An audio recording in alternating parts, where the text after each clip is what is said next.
memory, only to find out later that it was distorted or completely false. Welcome to the fascinating world of the misinformation effect, a psychological phenomenon that blurs the line between fact and fiction in our minds. In the world of psychology, the misinformation effect is a well-documented phenomenon. It refers to the tendency for post-event information to interfere with the memory of the original event. It's an intriguing concept, isn't it? A small piece of false information introduced after the fact can distort or completely change how we remember an event. For a vivid illustration of the misinformation effect, consider the groundbreaking study conducted by psychologist Elizabeth Loftus in the 70s. Loftus showed participants a series of slides depicting a car accident. After viewing the slides, participants received a questionnaire asking them to describe what they had seen. Some participants were asked, how fast were the cars going when they hit each other, while others were asked, how fast were the cars going when they smashed into each other? The words hit and smashed were the misinformation in this experiment.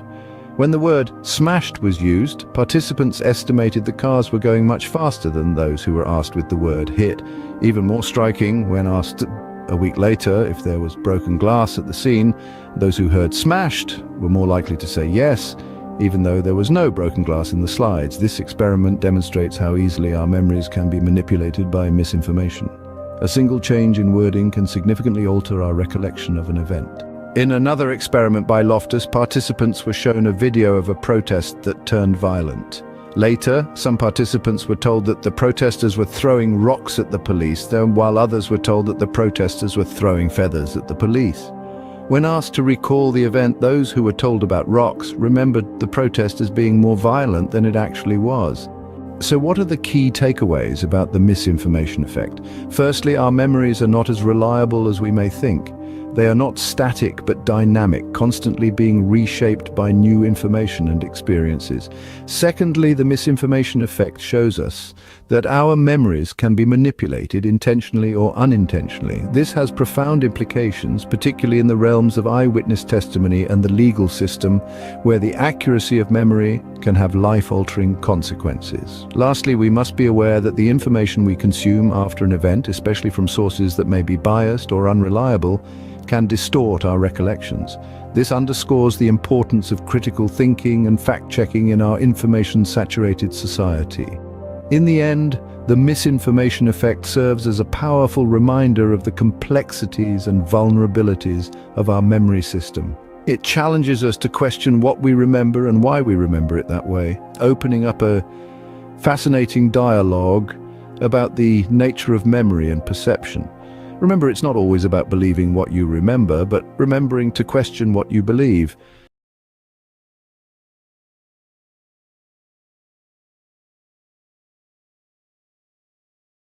Ever had a song stuck in your head that you just can't shake off? It's a common phenomenon, isn't it? That catchy tune just loops over and over, even when you're trying to concentrate on something else. Welcome to the world of involuntary musical imagery, or IMI for short. It's a fancy term for a song stuck in your head. Involuntary musical imagery is a cognitive phenomenon where an individual experiences an involuntary tune or a piece of a song that replays in one's mind without any conscious effort. It's like a jukebox that's playing on its own without any coins being inserted. So what makes some songs stickier than others? Well, research suggests that songs with a simple, catchy melody, repetitive lyrics, and an upbeat rhythm are more likely to become earworms. Think of those pop songs that have a simple, catchy chorus that repeats frequently. Those are prime candidates for becoming an earworm. Another factor that can make a song sticky is personal connection. If a song is associated with a particular memory or emotion, it's more likely to become an earworm. It might be a song that played on your first date, a tune from a memorable vacation, or a melody that reminds you of a loved one. Interestingly, it's not just the song itself that can make it an earworm. External factors can also play a role.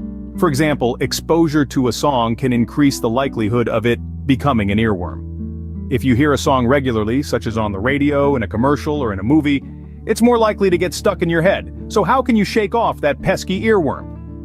One potential solution is to chew gum. A study conducted by the University of Reading in the United Kingdom found that chewing gum can help to reduce the occurrence of earworms. This is because the motor activity involved in chewing gum can interfere with the formation of musical memories. In summary, involuntary musical imagery, or having a song stuck in your head, is a common phenomenon that can be influenced by the characteristics of the song, personal associations, and exposure to the song. Chewing gum might help to reduce the occurrence of earworms. So, next time you find yourself with a song stuck in your head, remember it's not just you, it's a universal human experience. And perhaps try chewing some gum to see if it helps to shake off that catchy tune. Isn't the human brain fascinating? Let's delve into a real-world example of a song that often gets stuck in people's heads. Shake It Off by Taylor Swift is a prime example of a song that frequently becomes an earworm. Its catchy melody, repetitive lyrics, and upbeat rhythm make it a perfect candidate for getting lodged in your memory. Furthermore, it's a song that's frequently played on the radio and in various media, which increases its exposure and the likelihood of it becoming an earworm. So next time Shake It Off is stuck in your head, don't fret, remember? It's just your brain doing its thing, and maybe, just maybe, try chewing some gum to shake it off. Let's look at a couple more examples of songs that often get stuck in people's heads. Baby Shark by Pink Fong and Happy by Pharrell Williams are two more songs that frequently become earworms. Their catchy melodies, repetitive lyrics, and upbeat rhythms make them perfect candidates for getting lodged in your memory. Additionally, these songs' frequent play on the radio and in various media increases their exposure and the likelihood of them becoming earworms. So next time Baby Shark or Happy is stuck in your head, remember, it's just your brain doing its thing, and maybe, just maybe, try chewing some gum to shake it off.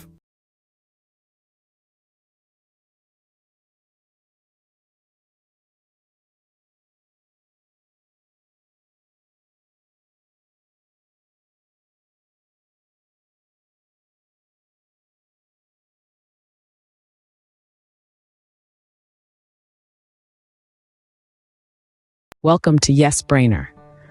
Could the roots of who we are as adults be traced back to our childhood? It's a question that has piqued the curiosity of psychologists for decades. Childhood, a period of immense growth and development, holds profound power over our lives, shaping our personalities, our behaviors, and even our health. One theory that dives deep into this is the attachment theory, the brainchild of British psychologist John Bowlby. According to Bowlby, the bond that a child forms with their caregiver during their early years plays a significant role in determining their attachment style, whether secure, anxious, avoidant, or disorganized. These styles aren't innate, but are cultivated through our experiences and interactions. They become the blueprint for our relationships, our responses to stress, and our overall worldview. Intriguing, isn't it? So let's dive into an experiment that took place in the 1970s to understand this concept better. Picture this: children left alone in an unfamiliar environment, observed by psychologists. This was the reality of a groundbreaking experiment conducted in the 1970s that sought to understand the impact of early childhood experiences on our lives. The experiment was simple in its design, yet profound in its implications. Children were brought into a new environment, a place they had never been before, and then were left alone by their caregivers. Hidden cameras captured their reactions, while psychologists watched from behind one-way mirrors, diligently observing and noting their behaviors. The psychologists were particularly interested in how these children behaved when they were left alone, and how they reacted upon the return of their caregivers. The children's reactions varied widely, but patterns began to emerge. Based on these behaviors, the psychologists identified 4 distinct attachment styles: secure, anxious, avoidant, and disorganized. Children displaying secure attachment style appeared comfortable exploring the new environment. They showed some distress when left alone, but were easily comforted upon the return of their caregiver. Anxious children, on the other hand, were extremely distressed when left alone and remained anxious even after their caregiver returned. Avoidant children did not show much distress when left alone and did not seek comfort from their caregivers upon their return. And lastly, children with a disorganized attachment style demonstrated a mix of behaviors showing signs of both avoidance and anxiety. These findings were significant, but perhaps the most groundbreaking discovery was that attachment styles aren't necessarily inherent. Children aren't born as secure, anxious, avoidant, or disorganized. Instead, these attachment styles develop based on a child's bond with their caregiver. This realization became a key tenet of British psychologist John Bowlby's attachment theory. The results of this experiment were groundbreaking, revealing that attachment styles aren't necessarily inherent, but rather they develop. So, how do these attachment styles affect us in the long run? Let's delve into a couple of intriguing studies that sought to answer this very question. At the University of Minnesota, researchers embarked on a mission to determine if attachment styles at age 3 could predict high school dropout rates. Now, you might be thinking, 3 years old? Surely, that's too early to tell anything. But the results were astonishing. They discovered that they could predict with 77% accuracy if a child would drop out of high school based on their attachment style at age 3.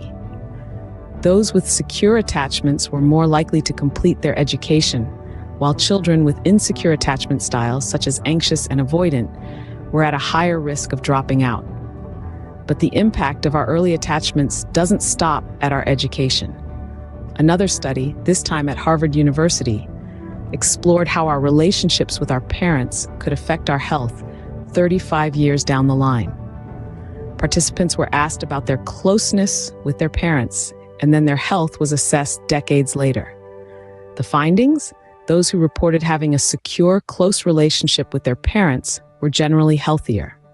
On the contrary, individuals with a less secure bond in their formative years were more likely to face health issues later in life. These studies, while not definitive, offer profound insights into the far-reaching effects of our early relationships. They suggest that our interactions during our formative years can echo into our future, shaping our education, health, and overall life trajectory. The bonds we form as children, the security we feel, or the anxiety we may harbor are not merely confined to our childhood. They ripple outwards, influencing our life paths in ways we're only beginning to understand.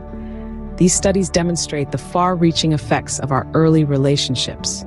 So it seems, the echoes of our past are never truly silent. They continue to reverberate, shaping our present and future in ways both seen and unseen. The implications of the attachment theory are profound. Our understanding of attachment styles can provide us with a lens to comprehend our own behaviors, emotions, and relationships. It's like having a roadmap to our psyche, a guide to navigating the complex maze of our emotional world. For instance, someone with an avoidant attachment style may struggle with intimacy and find it challenging to open up. Recognizing this pattern can be the key to understanding why certain relationships feel unfulfilling or why some emotional responses seem disproportionate. It's not a life sentence, rather a starting point for personal growth and transformation. Similarly, for those with an anxious attachment style, understanding the root of their anxiety can be instrumental. It can shed light on why they may cling on to relationships or constantly seek validation. This awareness can be a catalyst for change. It can help them develop healthier coping strategies and build more secure relationships. But the implications of attachment theory reach far beyond self-understanding. It can significantly influence child-rearing practices. Understanding the importance of a secure attachment can encourage parents to foster a nurturing, reliable, and responsive environment for their children. It can help them appreciate the critical role they play in shaping their child's emotional well-being and future relationships. Furthermore, this theory can inform therapeutic approaches. Therapists can use the knowledge of a patient's attachment style to guide their treatment plan.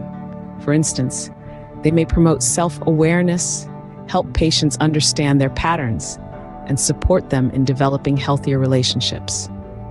In the field of education, researchers at the University of Minnesota used attachment theory to predict with 77% accuracy whether a 3-year-old would drop out of high school. This highlights the potential role of early intervention programs in altering life trajectories.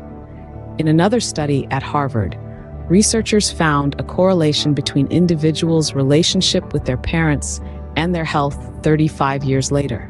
This underscores the long-lasting impact of our early relationships. Knowing the impact of our childhood relationships can empower us to shape our futures. To say that childhood plays a significant role in our lives is an understatement. We've journeyed through the power of childhood, the groundbreaking 1970s experiment, the 4 attachment styles, and the implications of the attachment theory. We've seen how children, when left alone in unfamiliar environments, react differently based on their bond with their caregivers. We've taken a closer look at the 4 attachment styles: secure, anxious, avoidant, and disorganized, and how they're not innate, but rather developed through our relationships. We've also seen how these styles can significantly impact our lives. Researchers at the University of Minnesota were even able to predict with 77% accuracy whether a 3-year-old would drop out of high school based on their attachment style. And let's not forget the Harvard study that linked our relationships with our parents to our health 35 years later. As we journey through life, it's essential to remember that our pasts can inform our presents, but they don't have to dictate our futures.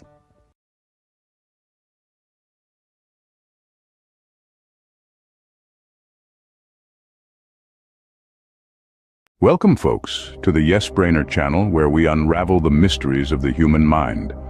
Have you ever wondered why it feels like all eyes are on you when you make a mistake?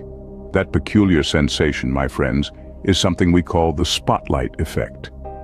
Now, don't get me wrong, we're not talking about the glaring lights on a stage. This spotlight is a fascinating psychological phenomenon that makes us believe we're center of everyone's attention, particularly when something goes awry. Imagine, if you will, walking down a busy street. Suddenly you trip over an unseen crack in the pavement.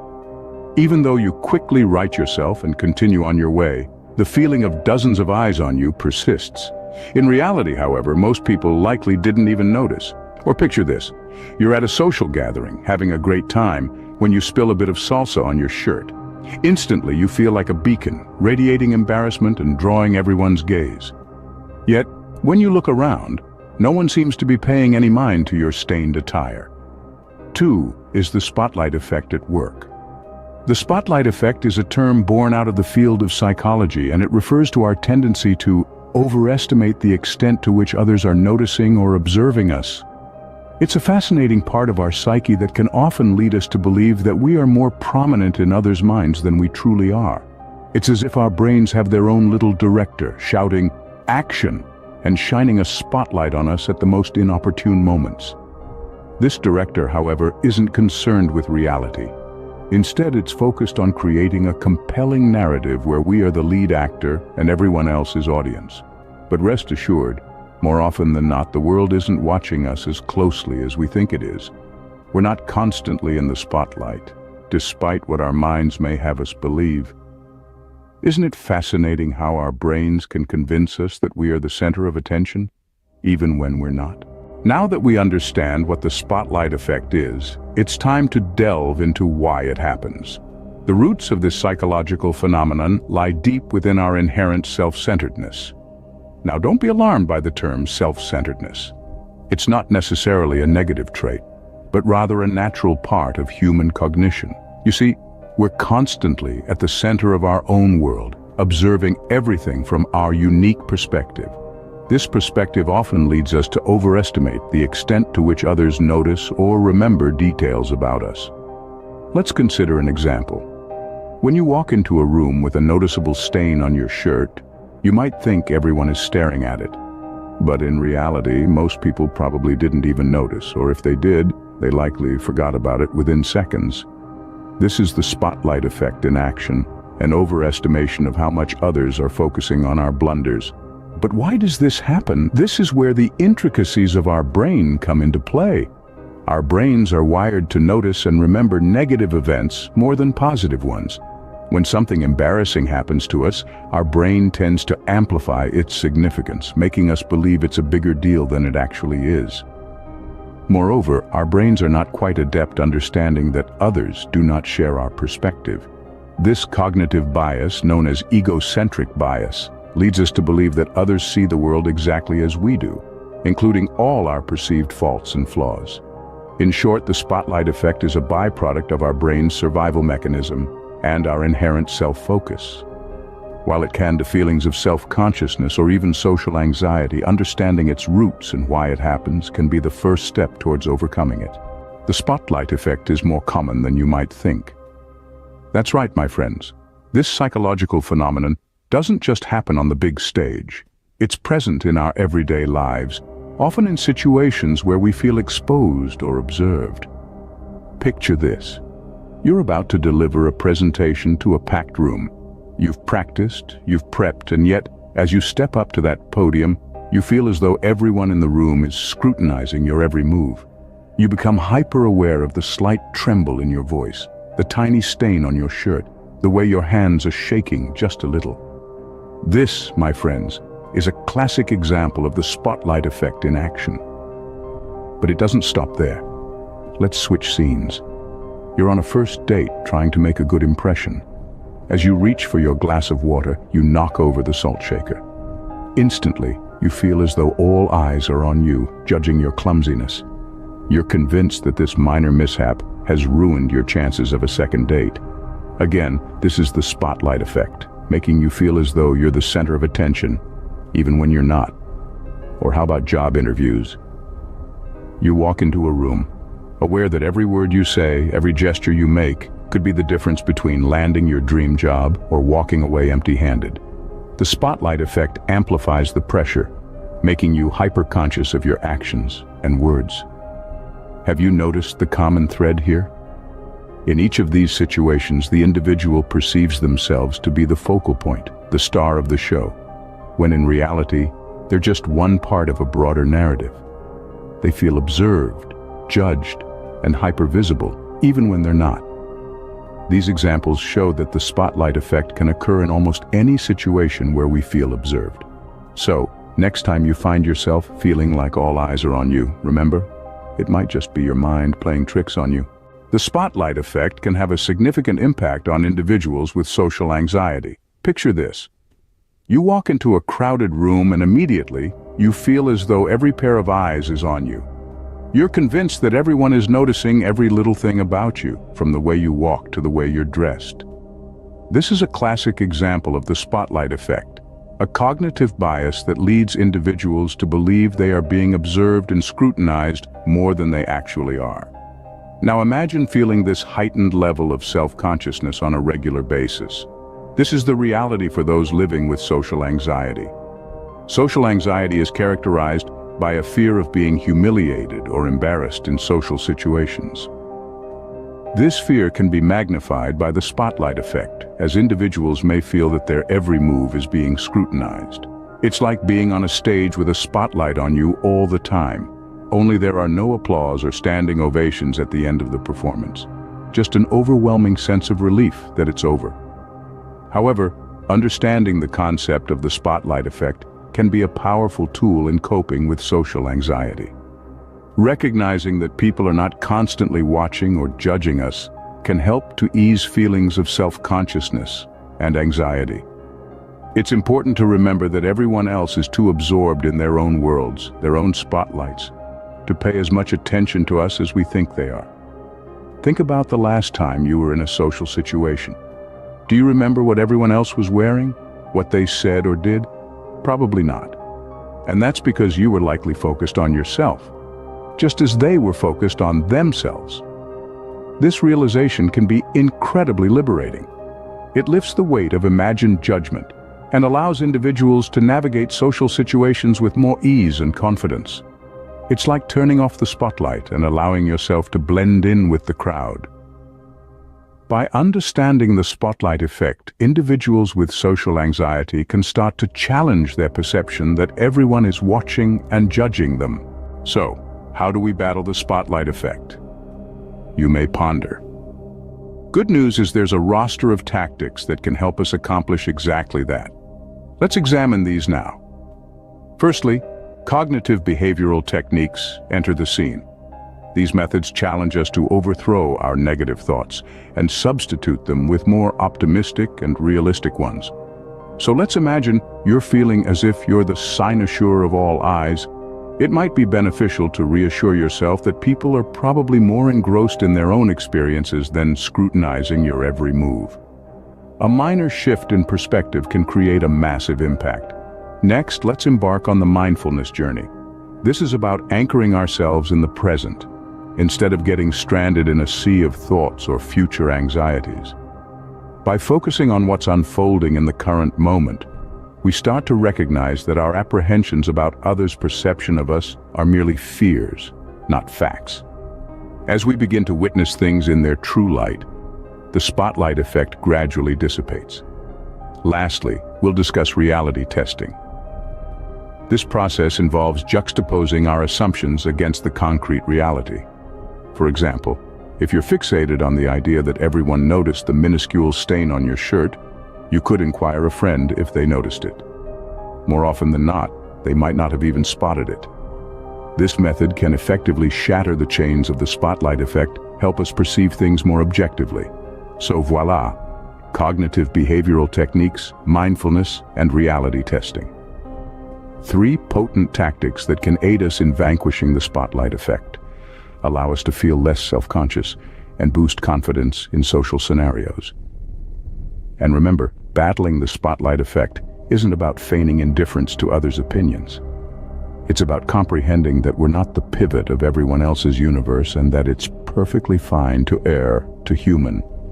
With consistent practice and patience, it's completely attainable to conquer the spotlight effect and feel at ease in your own skin. So, why not take a shot at it? What's there to lose?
Have you ever wondered how to be more engaging in a conversation?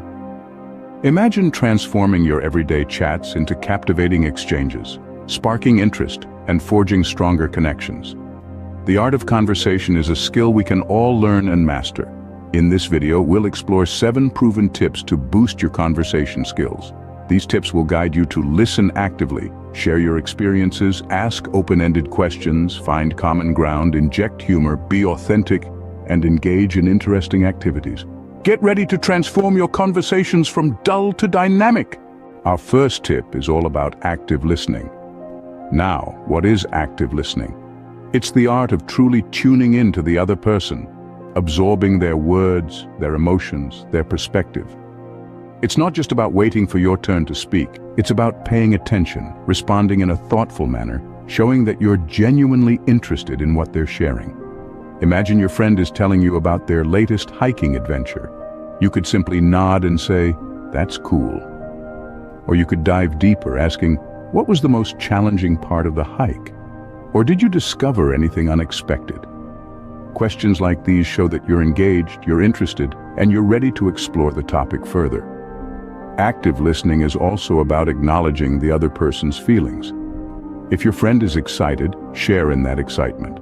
If they're upset, offer empathy. Active listening is not just hearing, but understanding. Remember, conversation is a two-way street. Active listening shows that you value what the other person has to say. Next, let's talk about the power of storytelling. You see, stories have a unique ability to connect us, to make abstract ideas concrete, and to turn strangers into friends. When you're in a conversation, sharing relevant anecdotes or experiences can take the interaction to a whole new level. It's about making it relatable and memorable. For instance, let's say you're discussing travel. Instead of simply agreeing that you enjoy it, why not share a riveting tale from your last adventure? Or if the conversation turns to hobbies, share how you picked up painting during the lockdown and how it transformed your perspective. The key is to share stories that are relevant to the topic at hand. This not only keeps the conversation on track, but also makes it richer and more interesting.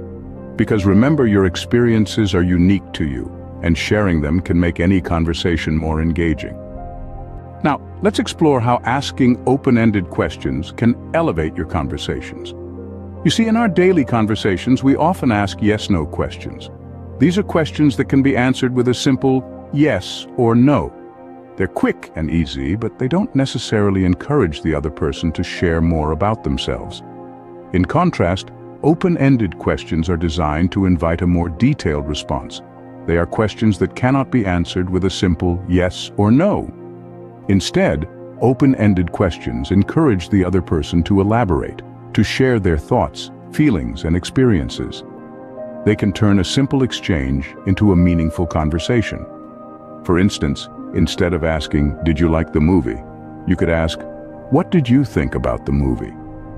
The latter invites the other person to share their thoughts and feelings about the movie rather than just a simple like or dislike. Open-ended questions are a great way to dig deeper and keep the conversation flowing. Our fourth tip is to find common ground. This is about discovering shared interests, experiences, or perspectives that can make your conversation more enjoyable for both of you. It's like finding a secret door to a shared world, a world where you both feel at ease, understood, and interested. Now, how do you find this common ground? Start by sharing a bit about yourself, your hobbies, your favorite books, or your recent travel adventures. As the other person responds, listen for hints of shared interests or experiences. If you both love vintage cars, talk about your favorite models. If you both enjoy cooking, share your favorite recipes. Remember, finding common ground isn't just about having similar interests. It's about building rapport and connection. It's about showing that, despite our differences, we all have things that unite us. And in the end, finding common ground can turn a casual chat into a meaningful connection. Now, let's touch on the importance of humor and authenticity. The magic of humor is its ability to lighten the mood, break down walls, and make interactions more enjoyable. A well-placed joke or a witty remark can turn an ordinary conversation into an engaging one. But remember, the key is timing and relevance. Now, authenticity. It's the secret ingredient that makes you, well, you. It's about being real, genuine, and honest in your interactions. It makes you more relatable and trustworthy. When you're authentic, you give others the freedom to do the same, creating a deeper connection. But how can you be authentic? It's simple. Express your thoughts, your opinions. Don't be afraid to disagree respectfully. Show your unique perspective. And most importantly, be true to yourself. Remember, a good laugh and being true to yourself can make any conversation more captivating. Finally, let's talk about how engaging in interesting activities can make you a more interesting conversationalist. You see, when you step outside your comfort zone and dive into the world of new experiences, you're not just adding color to your life, but also to your conversations. Imagine this. You've taken up a pottery class over the weekend. Or maybe you've started learning a new language. Or perhaps you've traveled to a new city. Each of these experiences is a story waiting to be told, a perspective waiting to be shared. Your pottery class might lead you to converse about the calming effects of working with your hands, or your language learning journey could spark a discussion about the nuances of different cultures. Your travel stories, well, they're a treasure trove of anecdotes and insights, but it's not just about sharing your experiences. Participating in diverse activities also makes you a more receptive listener. When someone talks about their hiking journey or their cooking experiment, you're more likely to engage in the conversation, ask insightful questions, and even share your own experiences. Remember, your life experiences are unique to you. They shape your perspective and make your conversations rich and engaging. By stepping out of your comfort zone and trying new things, you're not only enriching your own life, but also making your conversations more engaging for others. So there you have it. 7 proven tips to be more engaging in a conversation. From active listening to sharing personal anecdotes, from asking open-ended questions to finding common ground, and from injecting humor to being authentic. And let's not forget about engaging in interesting activities to bring diversity to your conversations. Practice these in your daily chats and soon you'll see the difference. By implementing these tips, you're on your way to becoming a more engaging conversationalist. So go ahead and spark up some interesting conversations.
Compassion, a profound force in our lives, is understanding the emotional state of another or oneself.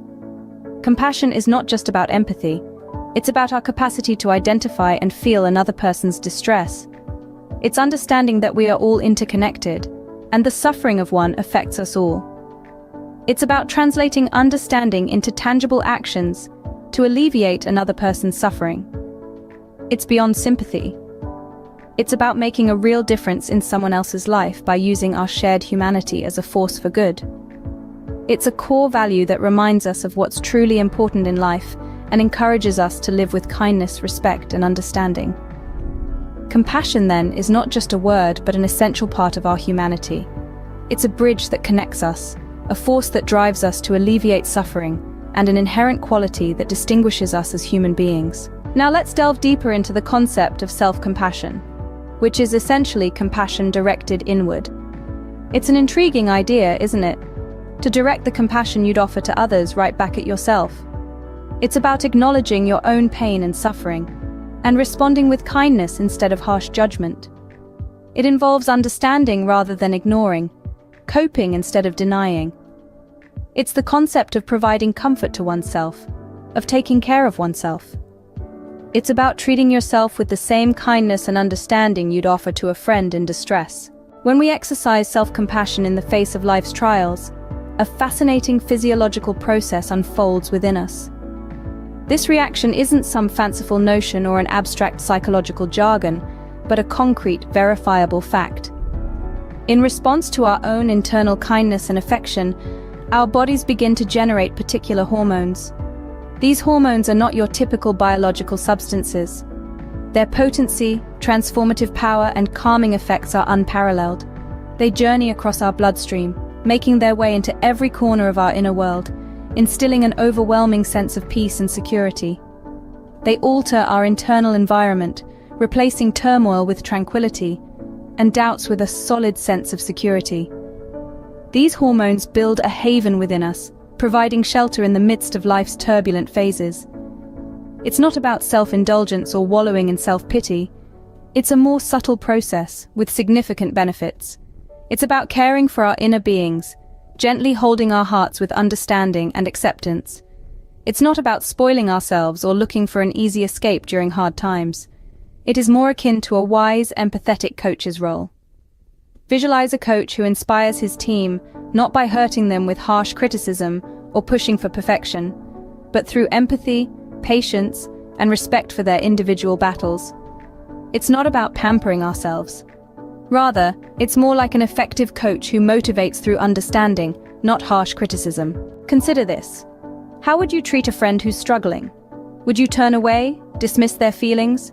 Or perhaps, would you sit with them, offering your quiet understanding? Imagine, if you will, the soft, reassuring words you might whisper to provide comfort, the warm embrace you might share to alleviate their pain. Now think about the message your body language would convey while you do all this. Would it express empathy, warmth, and kindness? Or would it reflect impatience and indifference? The way we treat our struggling friend is indicative of the support we can give to ourselves in times of difficulty. This is the compass that guides self-compassion. There are several simple yet powerful steps you can take to foster self-compassion. The first and foremost step involves immersing yourself in the serenity of nature. Venture outside, feel the breeze, observe the beauty unfolding before you. This will not only clear your mind, but also provide a fresh outlook on life. The subsequent step is recognizing and acknowledging your needs. This could range from simple actions like eating a healthy meal, hydrating yourself adequately, or allowing your body to rest. Pay attention to your body's signals and respect them. They are your body's way of communicating with you. An equally important aspect is pausing from stressful situations. It is completely all right to take a step back, breathe deeply, and give yourself the time and space you need to recuperate. Remember, your mental health is as important as your physical health. Another key step involves acknowledging your accomplishments. When you've done a job well, reward yourself. Give yourself a on the back, just as you would do to a friend. Celebrating your victories, regardless of their scale, fosters positive self-esteem. Inculcating forgiveness is another vital component of self-compassion. Recognize that everyone, including you, is prone to making mistakes. It's crucial to forgive ourselves for those mistakes and move forward with learned lessons. Maintaining accountability is crucial, but remember not to tether it to unrealistic standards. Be realistic about your capabilities and work within those parameters. Lastly, take action. This is significant because research has shown that the brain's motor cortex is often activated when people experience compassion, indicating that compassion naturally triggers a desire to assist. So ask yourself, what do I need? In essence, self-compassion means treating yourself with kindness and understanding, and taking steps to lessen your suffering. It involves caring for your physical well-being, appreciating your victories, forgiving your shortcomings, and working to fulfill your needs.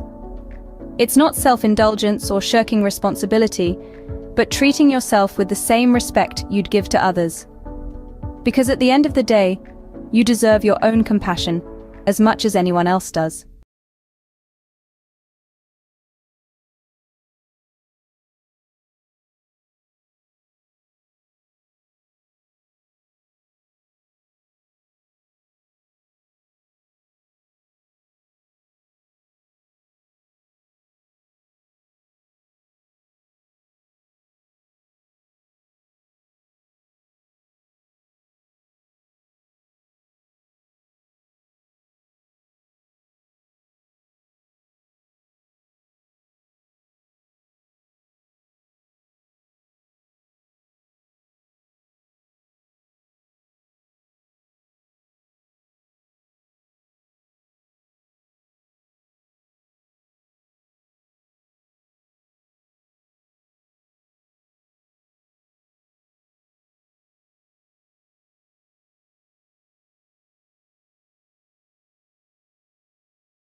Welcome back to Yes Brainer.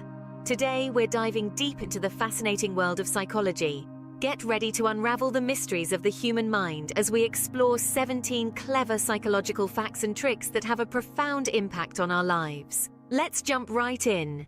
Have you ever noticed that when you're engaged in a conversation with someone, you tend to mimic their gestures and expressions? This phenomenon, often referred to as mirroring, is crucial for developing rapport and forming bonds with others. We can increase communication and establish a sense of familiarity by subtly mimicking someone else's body language. Colors have a remarkable ability to influence our mood, behavior, and perception. For example, red is known to increase our heart rate and stimulate appetite, which is why fast food chains often use it in their logos and branding. The calming impact of blue, on the other hand, makes it popular in the healthcare and relaxation sectors. Knowing the power of color can influence our decisions and help us set the right mood in a variety of settings. Our memory is not always as reliable as we think.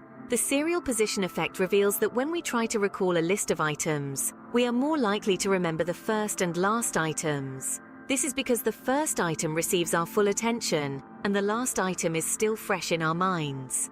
To grab and hold the audience's attention during presentations or speeches, it's strongly recommended to include important information at the start and finish of the presentation or speech. Ever wondered why limited edition items or exclusive offers are so appealing?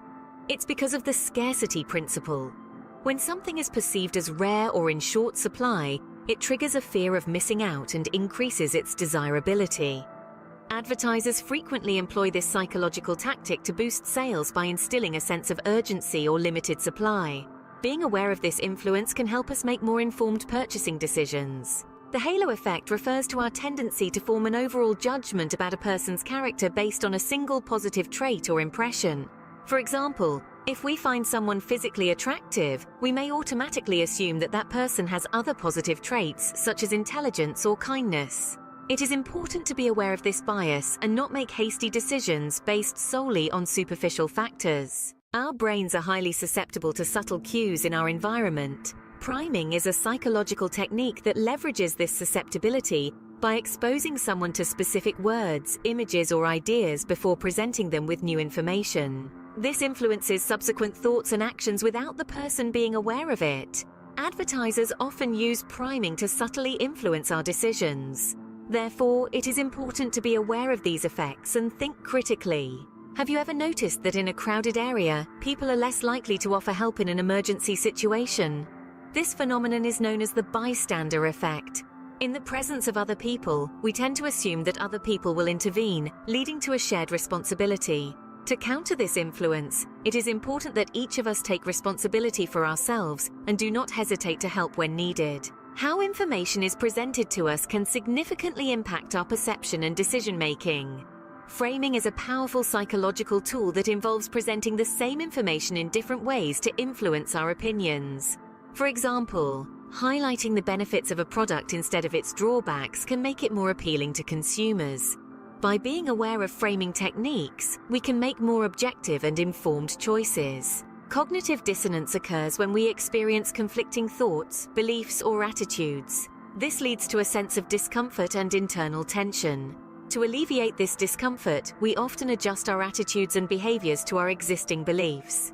Understanding cognitive dissonance allows us to recognize when we are justifying our actions, allowing us to make more authentic and consistent decisions. Anchoring is a cognitive bias where our judgments and decisions are heavily influenced by an initial reference point or anchor. For example, when negotiating a price, starting with a high anchor will make future offers look cheap. Recognizing this bias can help you approach situations from a more balanced perspective and make fairer decisions. Did you know that people's performance can be influenced by the expectations placed upon them? The Pygmalion effect, also known as the self-fulfilling prophecy, suggests that when someone is expected to succeed, they are more likely to do so. Positive expectations and encouragement greatly influence a person's performance and emphasize the importance of supporting and believing in others. As social beings, we often look to others for guidance on how to behave, especially in uncertain situations. Social proof is a psychological phenomenon in which people adopt the actions and beliefs of others and assume that they have more knowledge or expertise. Advertisers effectively use social proof by presenting testimonials and customer reviews to influence our purchasing decisions.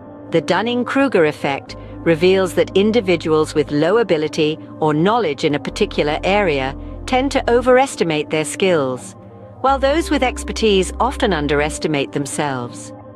Understanding this bias is critical to fostering humility, continuous learning, and openness to the knowledge and expertise of others. Persuasion techniques are widely employed to influence our decisions and behaviors. Reciprocity, authority, consistency, liking, and scarcity are powerful tools used to sway our choices.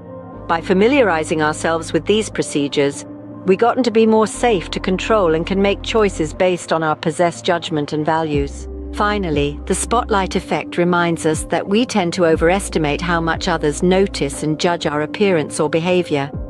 We often become self-conscious, thinking that people are paying close attention to our every move or flaw. However, in reality, people are often more focused on themselves and their own concerns. This realization can provide a sense of relief and freedom, allowing us to be more authentic and confident in our interactions. So, don't let the spotlight effect hold you back. Embrace your uniqueness and let your true self shine. And there you have it. 17 clever psychological facts and tricks that have a profound impact on our lives.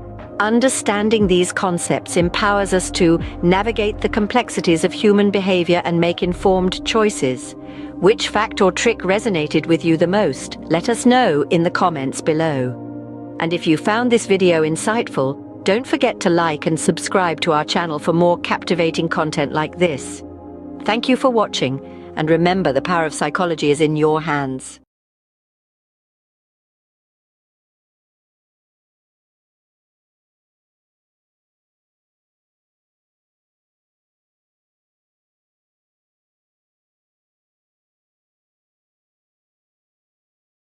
Have you ever wondered if someone doesn't like you but isn't saying it outright?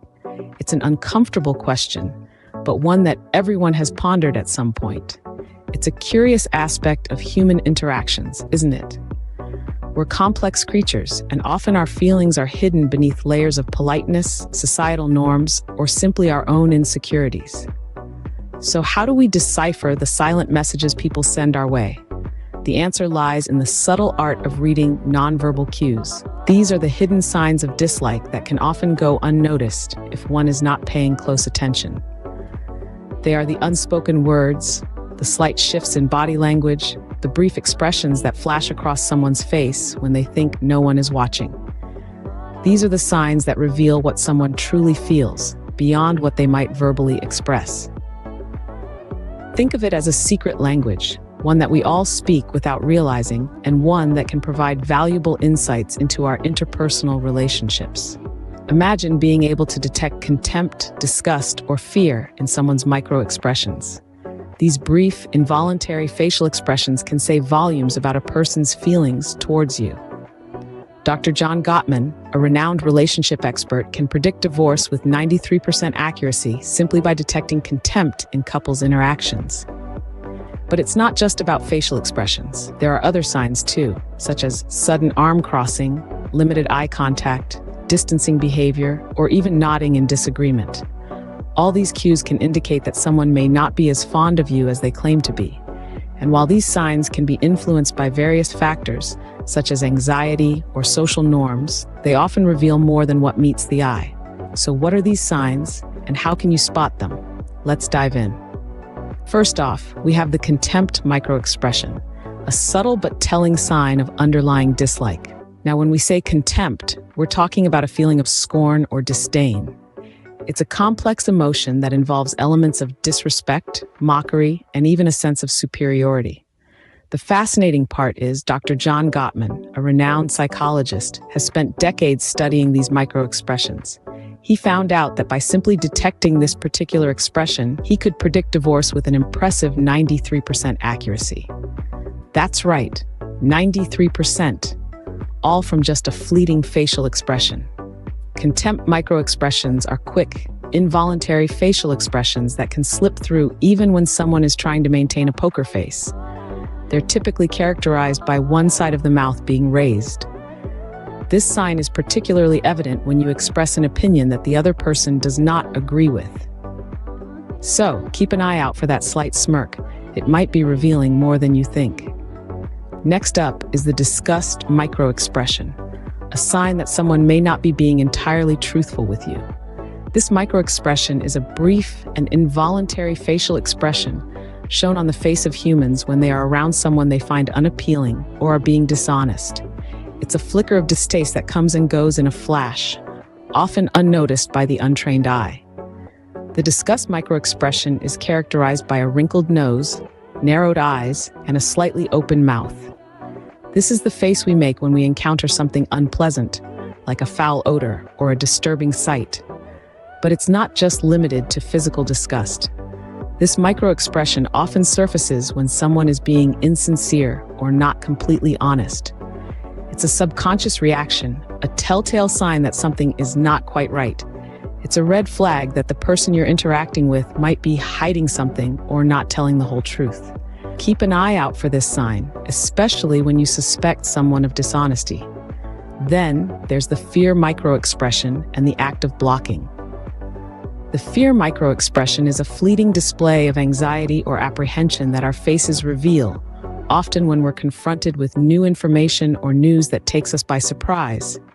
This microexpression is characterized by widened eyes and eyebrows raised and drawn together, often accompanied by a slight retraction of the lips. It's important to remember that the presence of a fear microexpression doesn't necessarily mean that someone dislikes you. It might simply indicate that they're feeling uneasy or anxious about the situation at hand. However, if you notice this expression repeatedly in your interactions, it could signify discomfort or apprehension. Now, let's talk about blocking. This behavior is a nonverbal way of creating a barrier between oneself and another person or situation. It's often subconscious and can be as subtle as crossing arms, holding an object in front of the body, or even positioning a piece of furniture between oneself and another person. Blocking is a protective gesture. It's our body's way of shielding us from perceived threats or discomfort. So if someone suddenly crosses their arms or positions an object between you two during a conversation, it might be a sign that they're feeling uncomfortable or defensive. It's worth noting that these behaviors can also be influenced by factors unrelated to dislike, such as personal comfort or habitual body language. So while they can provide valuable clues about someone's feelings, they should be considered alongside other signs and within context. These signs are especially noticeable when confronted with new information or news. So the next time you're sharing something new or surprising with someone, keep an eye out for the fear microexpression and blocking behavior. They might just reveal more about the other person's feelings than their words do. Limited eye contact and distancing behavior are also key signs of dislike. Let's delve deeper into these two subtle yet revealing behaviors. Limited eye contact, for starters, can be a powerful indicator. When someone avoids meeting your gaze, it can often suggest discomfort or a lack of interest. However, it's essential to remember that many factors can influence eye contact. For instance, cultural norms, inherent shyness, or even conditions like anxiety can lead to reduced eye contact. Therefore, it's crucial not to jump to conclusions based solely on this behavior. Now let's talk about distancing behavior. This can take many forms, from leaning away during a conversation to physically pulling back when someone approaches. People tend to instinctively distance themselves from things or individuals they find unpleasant or threatening. So, if you notice someone consistently maintaining a certain distance from you, it could be a sign that they harbor feelings of dislike. But just like with eye contact, distancing behavior can also be influenced by a multitude of factors. Some people are naturally more reserved or value their personal space more than others. In certain cultures, maintaining a certain distance is a sign of respect. And of course, someone might simply be having a bad day and prefer to keep to themselves. It's also worth mentioning avoidance of physical contact. If someone seems to be consistently avoiding handshakes, hugs, or even casual touches, it could indicate discomfort or dislike. However, again, keep in mind that personal and cultural factors can greatly influence comfort levels with physical touch. In the end, it's about looking at the bigger picture. Limited eye contact or distancing behavior on their own might not mean much. But if these behaviors are consistent and accompanied by other signs we've discussed, there's a higher chance they could indicate dislike. Remember, while these signs can indicate dislike, they can also be influenced by other factors. So always approach these situations with understanding and empathy. Finally, there's the anger microexpression and the absence of mirroring. The anger microexpression is a fleeting, involuntary display of annoyance or irritation. It can be as subtle as a tightening of the jaw, a narrowing of the eyes, or a brief furrow of the brow. This microexpression often surfaces when someone is attempting to mask their true feelings, particularly when they assert that everything is fine. It's the body's way of letting out a bit of the steam it's been holding inside. Now let's delve into the concept of mirroring in body language. When we like someone and feel comfortable around them, we subconsciously mirror their gestures, postures, and expressions. It's a form of nonverbal communication that signals empathy and rapport. However, when there's an absence of mirroring, it can suggest a disconnect or a lack of affinity. Imagine you're in a conversation with someone and you lean forward, but the other person leans back. Or you cross your legs, but they keep their legs straight. These are instances of non-mirroring and can indicate that the person may not share your sentiments or enthusiasm. The absence of mirroring can also happen in facial expressions. If you're smiling and the other person remains stone-faced, or if you're serious and they're grinning, it can be a sign that they're not on the same emotional wavelength as you. It's important to remember, however, that body language can be complex and multi-layered, and it's not always a clear-cut indicator of someone's feelings. Cultural, personal, and situational factors can influence how someone expresses themselves physically. But as a rule of thumb, if you notice the anger microexpression coupled with a lack of mirroring, it's worth taking a closer look. It may be a signal that the person is not being completely honest about their feelings, or that they may harbor some form of dislike. These signs are particularly noticeable when someone claims everything is fine, but their body language suggests otherwise. So there you have it, the hidden signs that someone may not like you. We've explored the micro-expressions that can reveal underlying emotions. Contempt, often seen when you express an opinion, disgust, particularly when dishonesty is suspected and fear usually evident when presented with new information. We've also delved into the subtle cues of blocking, such as sudden arm crossing or holding an object in front of the body, and the limited eye contact that may indicate discomfort or disinterest. The distancing behavior, like pulling back or avoiding physical contact, and the anger microexpression, particularly noticeable when someone claims everything is fine, were also discussed. And let's not forget the absence of mirroring, a key sign of rapport and liking. If someone's body language doesn't mirror yours, it might indicate dislike. Remember, while these signs can indicate dislike, they are not definitive proof. Always approach such situations with empathy and understanding.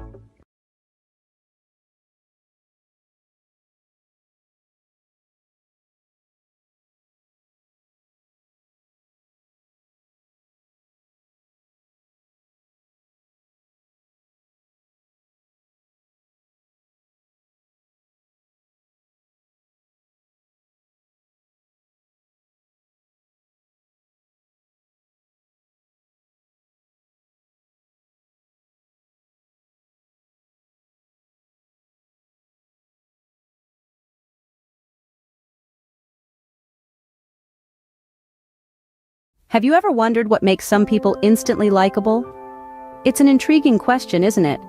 Some individuals seem to effortlessly become the life of the party or the favorite colleague at work. This phenomenon, my friends, is what we call likability. It's a magnetic quality that draws people in, making them want to associate and connect with the person who possesses it. Likability isn't just about being popular or having a charismatic personality. It's about creating a positive impact on the people around you, fostering a sense of trust, and building strong, meaningful relationships. It's about making others feel valued, respected, and comfortable in your presence. Now, wouldn't it be fascinating if there was a science to being likable? Well, guess what? There is. The realm of psychology has delved deep into the concept of likability, uncovering various strategies that can enhance one's appeal to others. It's not about manipulation or pretense, but about understanding human nature and fostering genuine connections. Today, we're going to journey through this fascinating landscape and uncover 5 scientifically backed tips that can boost your likability. We'll delve into the intriguing world of mirroring behavior, where mimicking another's gestures can make you more appealing. We'll explore the surprising Ben Franklin effect, revealing how asking for small favors can endear you to others. We'll also shine a light on the power of a simple smile and its profound impact on likability. We'll learn about active listening, a subtle art that, when mastered, can make you a magnet for people's affection. And finally, we'll discuss the principle of reciprocity, a powerful tool in the arsenal of likability. So, buckle up for an enlightening journey into the world of likability. By understanding these principles and incorporating them into our everyday interactions, we can enhance our social relationships and become more likable individuals. Today, we will explore 5 scientific tips to increase your likability. Our first tip comes from a study by Chartrand and Barg, which revolves around the power of mirroring behavior.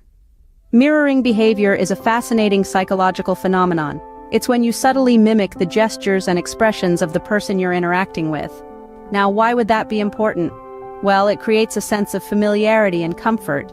It's like telling the other person, "Hey, we're on the same wavelength here." In the Chartrand and Barg study, participants were subtly mirrored by a confederate. The results were interesting. Those who were mimicked reported liking their partner more than those who weren't. It seems like a simple trick, right? But it's backed by science. It helps create a connection, a mutual understanding without uttering a single word.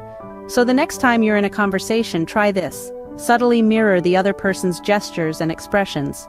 You might just find yourself more likable. So remember, subtly mirroring someone's gestures and expressions can make you more likable. Next up, we have the Ben Franklin effect. This fascinating psychological phenomenon suggests that asking someone for a small favor can actually make them like you more. Intriguing, right? It seems counterintuitive, but let's delve into the science behind it. The Ben Franklin effect was demonstrated in a study by Jecker and Landy in 1969. Participants were asked to do a small favor for another person. You'd think that being asked for a favor might put someone off, but the results showed quite the opposite. Those who did a favor rated the person who asked more favorably afterward. Why does this happen? Well, our brains love consistency. When we do a favor for someone, our brain reasons that we must like this person because we're helping them. So, it strengthens our positive feelings towards them. In essence, don't be afraid to ask for a small favor. A simple request for help can indeed make you more likable. Our third tip involves something we all can do, smiling. Now, it's no secret that a smile can brighten up a room, but did you know that it can also make you more likable? Yes, that's right. Smiling has been consistently associated with increased likability. This fascinating correlation was explored in a study by Atta, Lira, and Delavati in 1994. In their research, participants were asked to rate individuals based on their expressions. The results were quite illuminating. Individuals who smiled more were not only rated as more likable, but they were also seen as more approachable. That's the power of a simple smile. So the next time you're in a social situation, remember to flash those pearly whites. A genuine smile can serve as a bridge, connecting you to others and making you more likable. It's a small action, but it can have a profound impact. Never underestimate the power of a genuine smile. Now, let's talk about the importance of active listening. This isn't just about being silent while the other person talks. It's about showing genuine interest, engaging with what is being said, and offering responses that indicate understanding. Imagine you're building a bridge between your mind and the speakers, creating a connection. This connection is crucial for likability, as demonstrated in a study by Chartrand and Barg. The research found that participants who felt listened to, who felt understood, reported liking their conversation partner more. It's as if the act of active listening dissolves barriers, allowing for a genuine bond to form. Just think about it. When you feel heard, you feel valued, respected, and important. And who wouldn't like someone who makes them feel this way? It's no wonder active listening can enhance likability. Active listening, therefore, is a potent tool for enhancing likability. Our final tip is all about the principle of reciprocity. Now, what's this reciprocity we're talking about? Well, it's a social norm of responding to a positive action with another positive action. People tend to repay what they receive. If someone does you a favor, you feel an almost irresistible urge to return the kindness. This was highlighted in a study conducted by Reagan in 1971. The participants who received a simple favor, such as a can of soda, were more inclined to comply with a subsequent request from the same person. They viewed the soda giver more favorably, just because of a small act of kindness. The takeaway? Don't underestimate the power of a small favor or gift. It can go a long way in making someone feel compelled to reciprocate, and in the process, they may end up liking you more. Reciprocity, then, is a key factor in likability. Let's review what we've learned today. Mirroring behavior, subtly mimicking gestures and expressions, can make us more likable. Remember the study by Chartrand and Barg that showed participants liking those who mirrored them? Then we talked about the Ben Franklin effect. Asking for small favors can actually boost your likability, as shown in Jecker and Landy's study. We also explored the power of a smile. According to Atta, Lira, and Delavati, smiling makes us more approachable and likable. Active listening, another crucial tip, involves showing genuine interest in what someone is saying. It has been proved to increase likability, as per Chartrand and Barg's research. Lastly, we delved into the principle of reciprocity, where the act of giving and receiving enhances likability, backed by Reagan's study. By understanding and applying these scientifically backed tips, you can enhance your likability and improve your social relationships.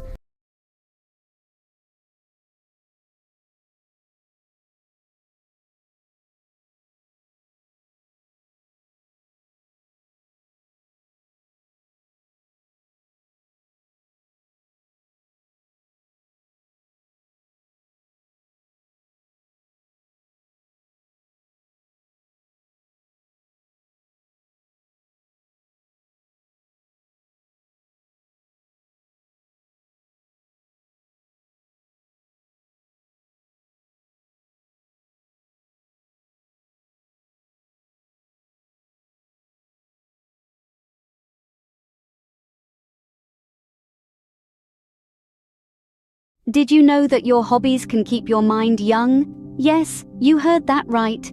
Imagine a world where reading a book, painting a landscape, or even dancing the salsa could be the secret to keeping your mind sharp and agile. Well, guess what? We're living in it. Hobbies, the things we do for pleasure or relaxation, have a powerful impact on our cognitive health. Now, you might be wondering, what exactly do we mean by cognitive health? Simply put, it's the ability of your brain to learn, remember, concentrate, and make decisions. When this ability remains strong, your mind stays young, regardless your age. So how do hobbies come into play? Well, they promote what's called cognitive flexibility. This is your brain's ability to switch between tasks or thoughts, essentially allowing you to multitask effectively. When you're painting a picture, for instance, you're not just mixing colors or creating shapes.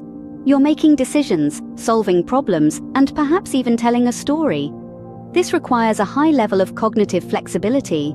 But that's not all. Hobbies also help in reducing stress. We all know how a good book or a brisk walk can take our minds off our worries. This reduction in stress can lead to improved mental health and well-being, allowing our brains to function better. And let's not forget about neuroplasticity. This is the brain's incredible ability to change and adapt as a result of experience. When you learn a new dance step or a foreign language, you're creating new connections in your brain, thus enhancing its neuroplasticity. Finally, hobbies challenge and stimulate the mind. Whether you're learning to play a musical instrument or trying your hand at gardening, you're giving your brain a workout. And just like any other muscle in your body, the more you use your brain, the stronger it gets. So, let's summarize. Hobbies have the power to boost cognitive flexibility, reduce stress, stimulate neuroplasticity, and challenge the mind.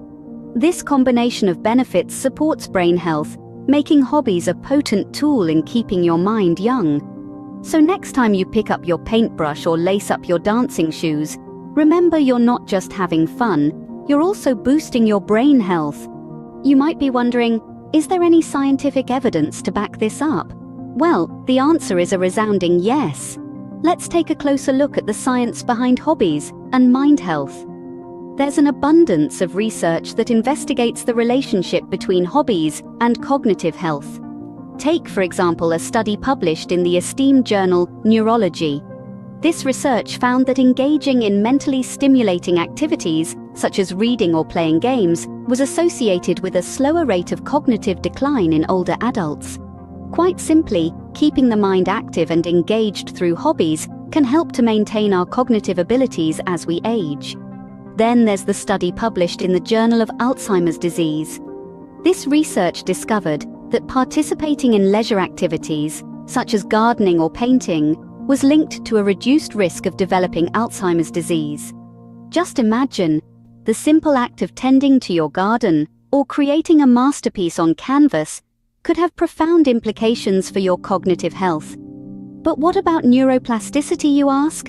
Well, it's an extraordinary concept that refers to the brain's ability to reorganize and adapt to new experiences. It's like the brain's superpower, allowing it to continually learn and grow throughout life. Research in the field of neuroscience suggests that hobbies that involve learning new skills or tasks can promote neuroplasticity. So, by picking up a new musical instrument or learning a new language, you're not just gaining a new skill, but also promoting the flexibility and adaptability of your brain. These scientific findings underscore the importance of maintaining a diverse range of hobbies throughout life to support brain health. So, whether you're an avid reader, a gardening enthusiast, a painter, or a language learner, remember, your hobby is doing more than just providing enjoyment. It's keeping your mind young and healthy too. Now that we know the science behind it, let's explore some hobbies that can help keep your mind young. You might be surprised to discover how simple activities can have profound effects on your cognitive health. First up, let's talk about learning a new language.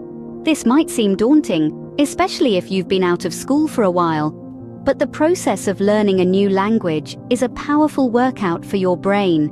It challenges your memory, enhances your problem-solving skills, and promotes cognitive flexibility. Plus, it opens up a whole new world of cultures and experiences for you to explore. Next, consider playing a musical instrument. Much like learning a new language, mastering an instrument requires dedication, practice, and a good deal of mental gymnastics. It enhances your hand-eye coordination, improves your listening skills, and stimulates different areas of the brain. Whether it's the piano, the guitar, or even the drums, playing an instrument can be an incredibly rewarding hobby that boosts your cognitive health. Now, if you're someone who prefers a more physical hobby, don't fret. Activities like gardening or dancing aren't just great for your body, they're also fantastic for your mind. Gardening can be a meditative activity that reduces stress and promotes mindfulness. Dancing, on the other hand, combines physical exertion with rhythm and coordination, making it a total brain-body workout. These are just a few examples of hobbies that can benefit your cognitive health. The key here is to choose activities that challenge you, stimulate your mind, and most importantly, bring you joy. It's all about keeping your brain engaged and flexible, and what better way to do that than by doing something you love? Remember, the key to a healthy mind could be as simple as pursuing a hobby you love. So why not start today?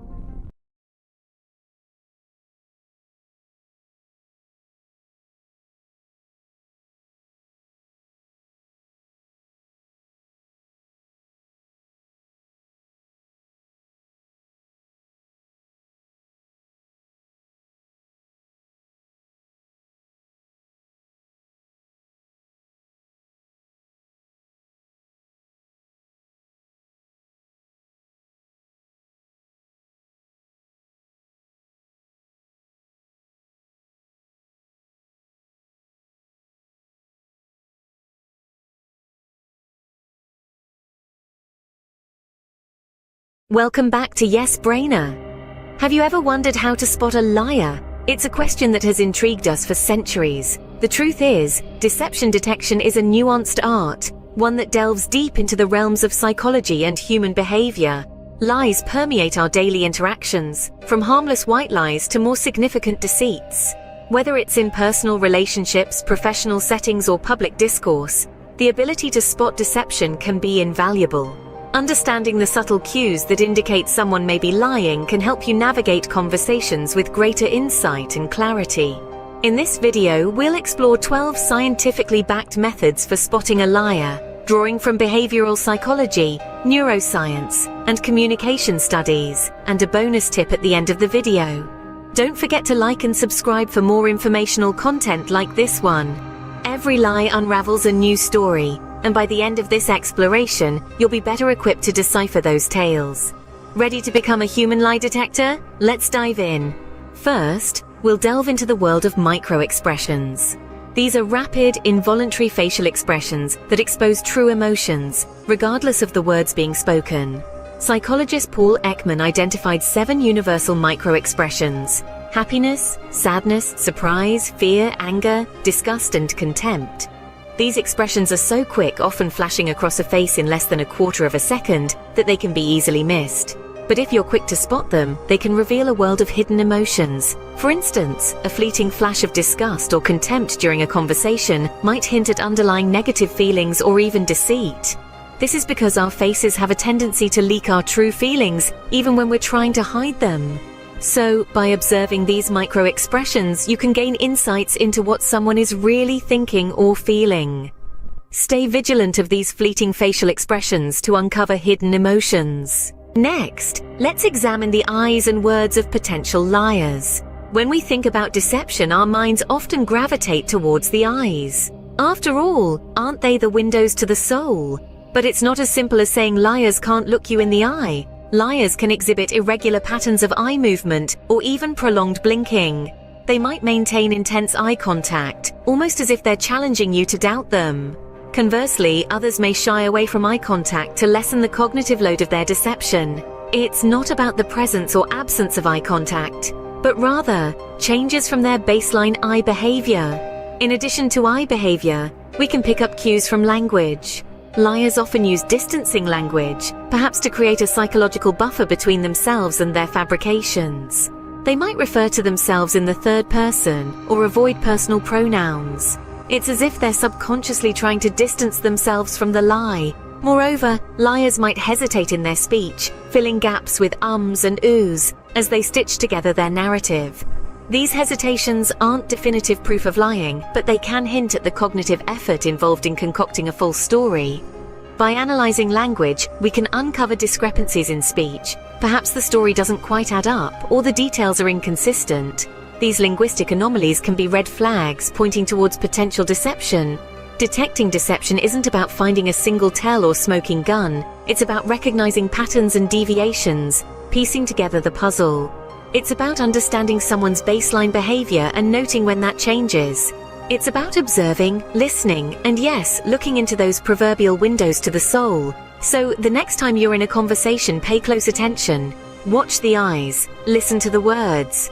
You might just uncover a deeper layer of truth, or untruth, than you initially perceived.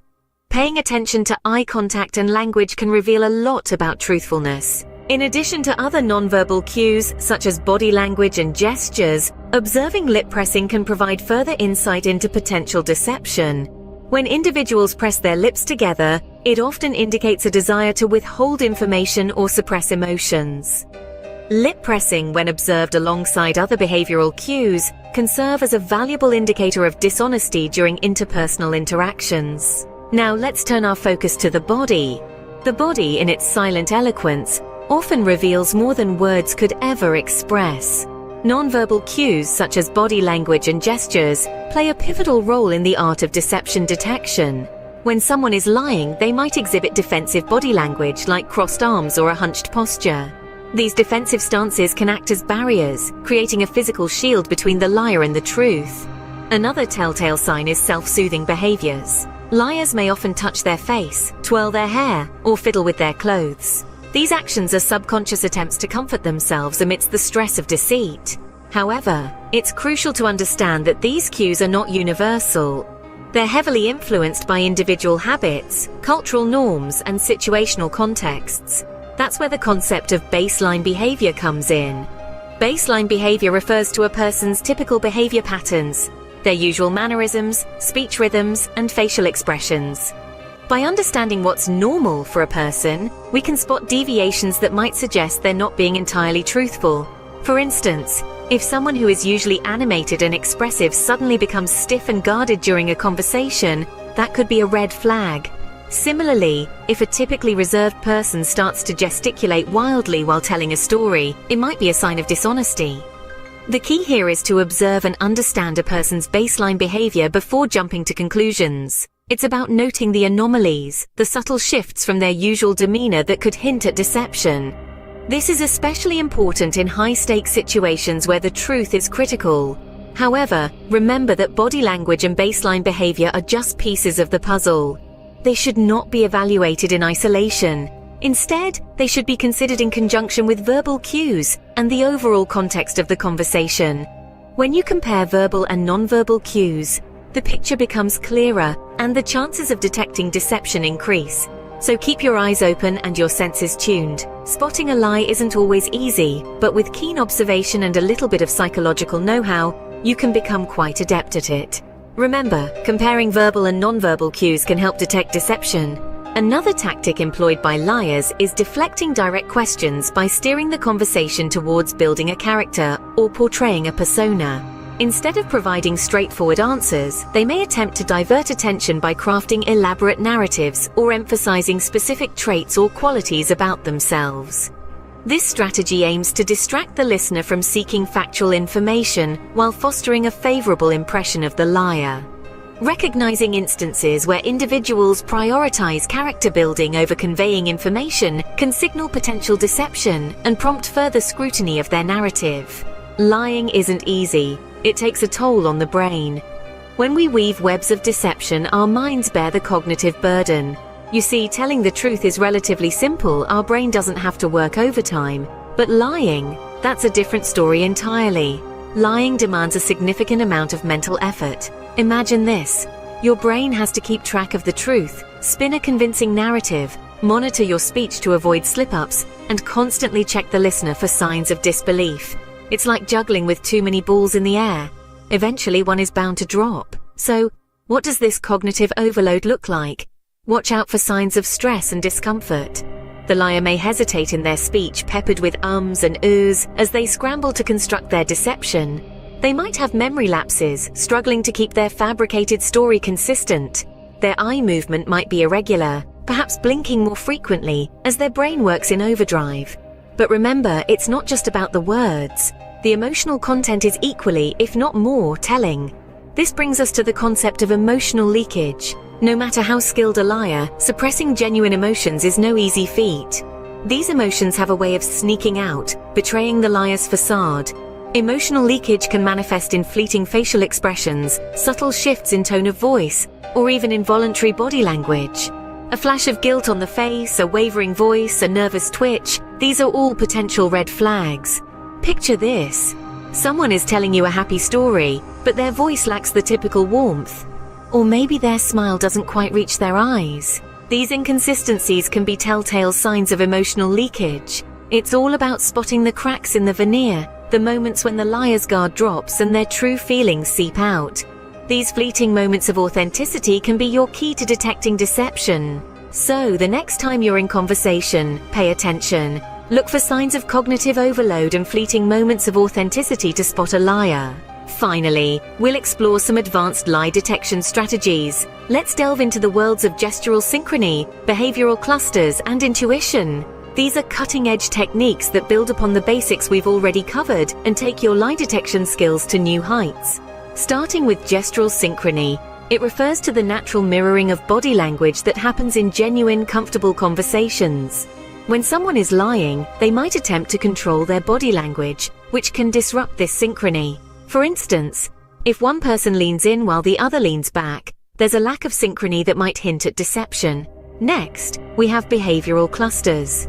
This involves analyzing patterns of behavior, synthesizing multiple cues to get a more comprehensive view of potential deception. It's not enough to look at a single cue like eye contact or speech hesitations. Instead, consider the whole picture.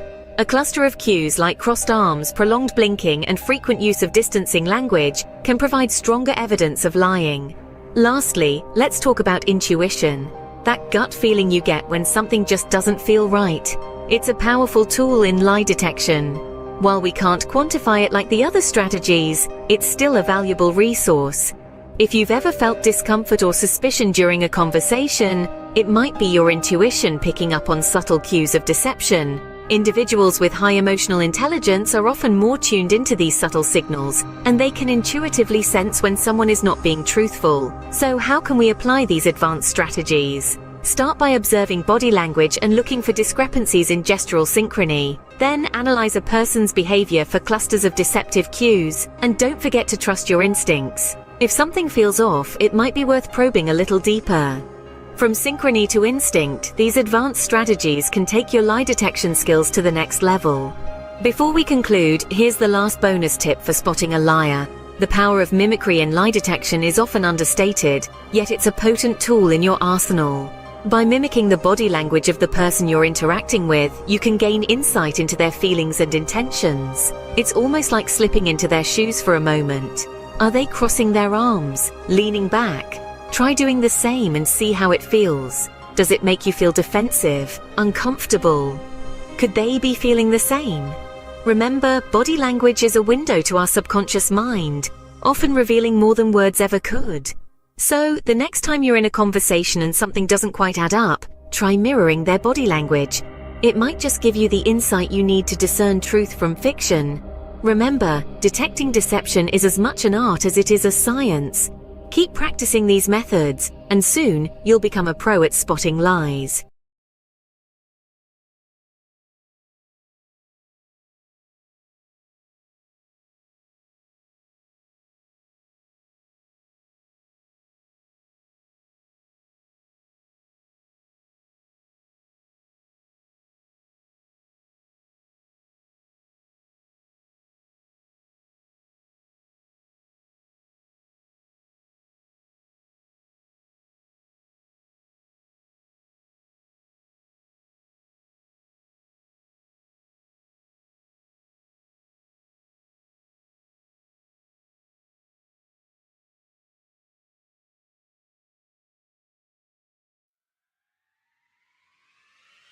Welcome back to Yes Brainer.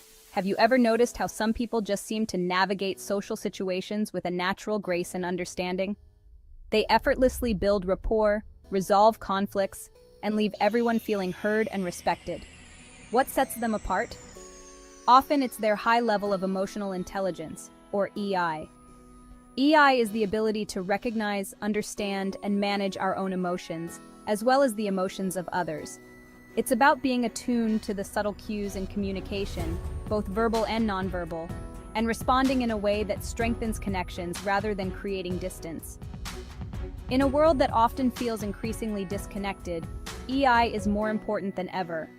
Throughout this video, we'll delve into the power of language and explore how choosing our words wisely can dramatically enhance our emotional intelligence.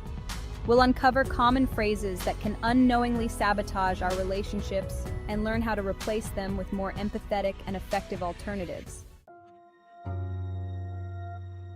Let's talk about the phrase, "you always." We've all been on the receiving end of it, and it rarely feels good. When we start a sentence with "you always," we immediately put the other person on the defensive. It's accusatory, it triggers shame, and it shuts down the possibility of a productive conversation. Think about a time when someone said, "you always," to you. How did it make you feel? Probably not great. These feelings are natural responses to feeling blamed. When we feel blamed, our instinct is to protect ourselves, which often leads to defensiveness and counter-accusations. Now, imagine approaching the same situation with a focus on your own feelings and experiences.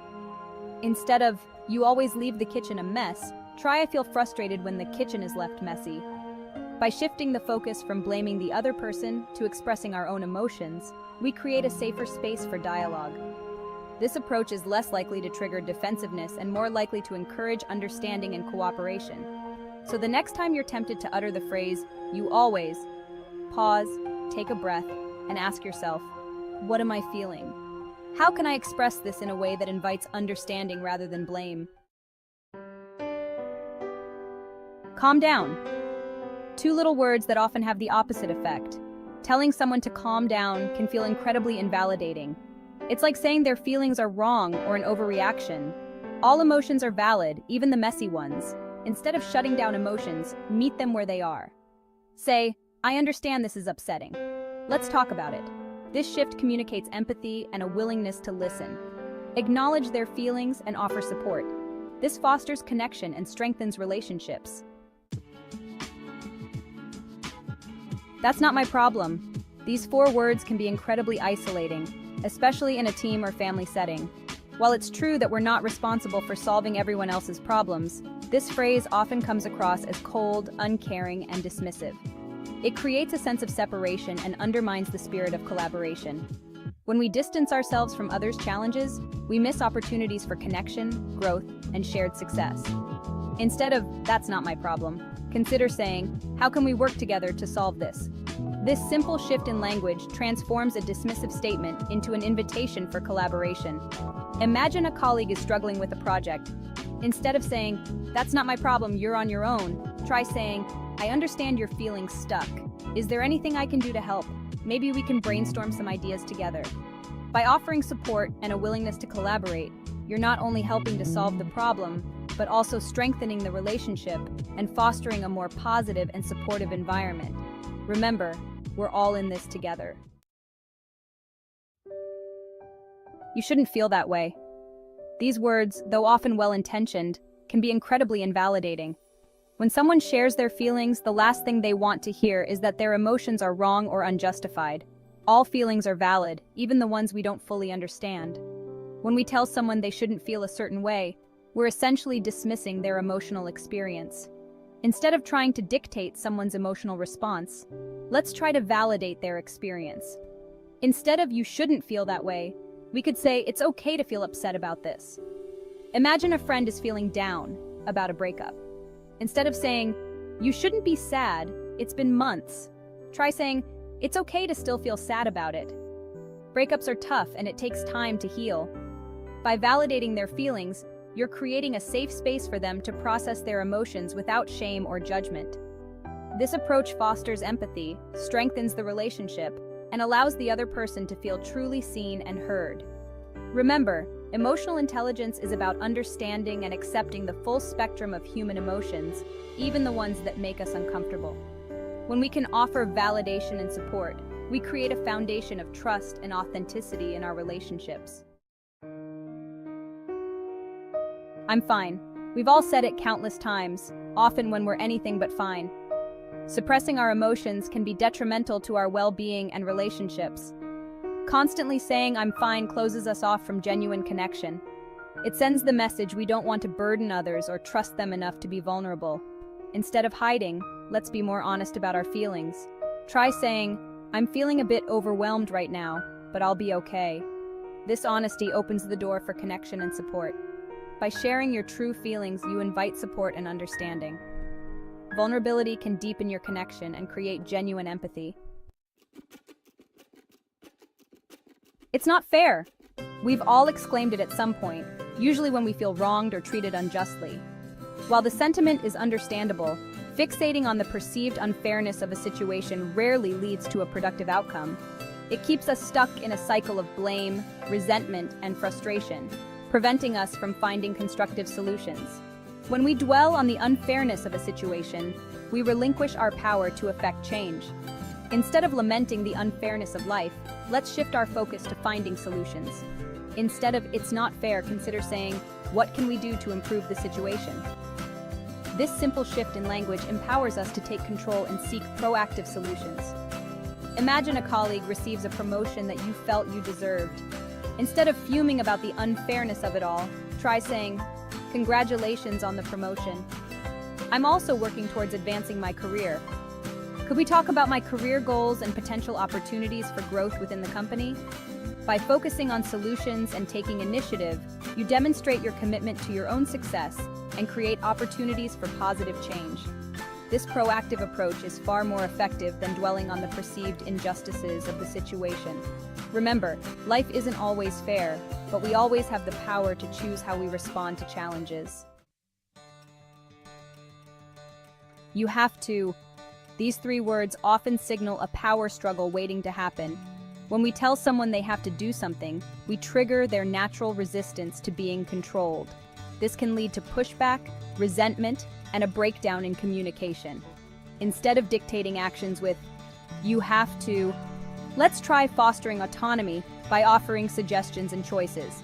Instead of "you have to finish that report today," try saying, "What do you think about trying to finish that report by this afternoon?" It would be really helpful to have it before tomorrow's meeting. By presenting the task as a suggestion rather than a demand, you're respecting the other person's autonomy and giving them a sense of ownership over their work. This approach is more likely to elicit cooperation and a willingness to meet your request. By fostering autonomy and offering choices, we create a more collaborative and respectful environment where everyone feels empowered to contribute their best work. I can't. These two little words can feel like an insurmountable roadblock. Saying "I can't" closes us off from growth and opportunity. Instead, say "I'll give it my best try," or "How can I make this work?" Imagine a daunting new project. Say, "This is a great opportunity to learn and grow." A growth mindset opens you to new experiences and skills. This approach leads to incredible personal and professional growth. Replace "I can't" with "I'll try and embrace possibilities." As we've explored throughout this series, the words we choose have an immense impact on our relationships and our own emotional well-being. By becoming more mindful of our language and replacing emotionally draining phrases with more empathetic and empowering alternatives, we can enhance our emotional intelligence and create more fulfilling connections. Daniel Goleman, a pioneer in the field of emotional intelligence, eloquently states, "Emotional intelligence is the single most important predictor of success in life. It's about understanding and managing our own emotions while also navigating the emotional landscape of our interactions with others." Imagine a manager who, instead of saying "you're wrong," says, "I understand your perspective, and I see where you're coming from. Help me understand how you arrived at that conclusion."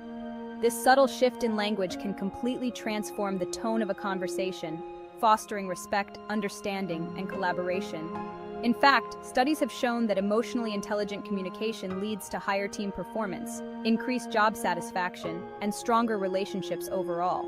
By choosing our words wisely, we can create a more empathetic and connected world.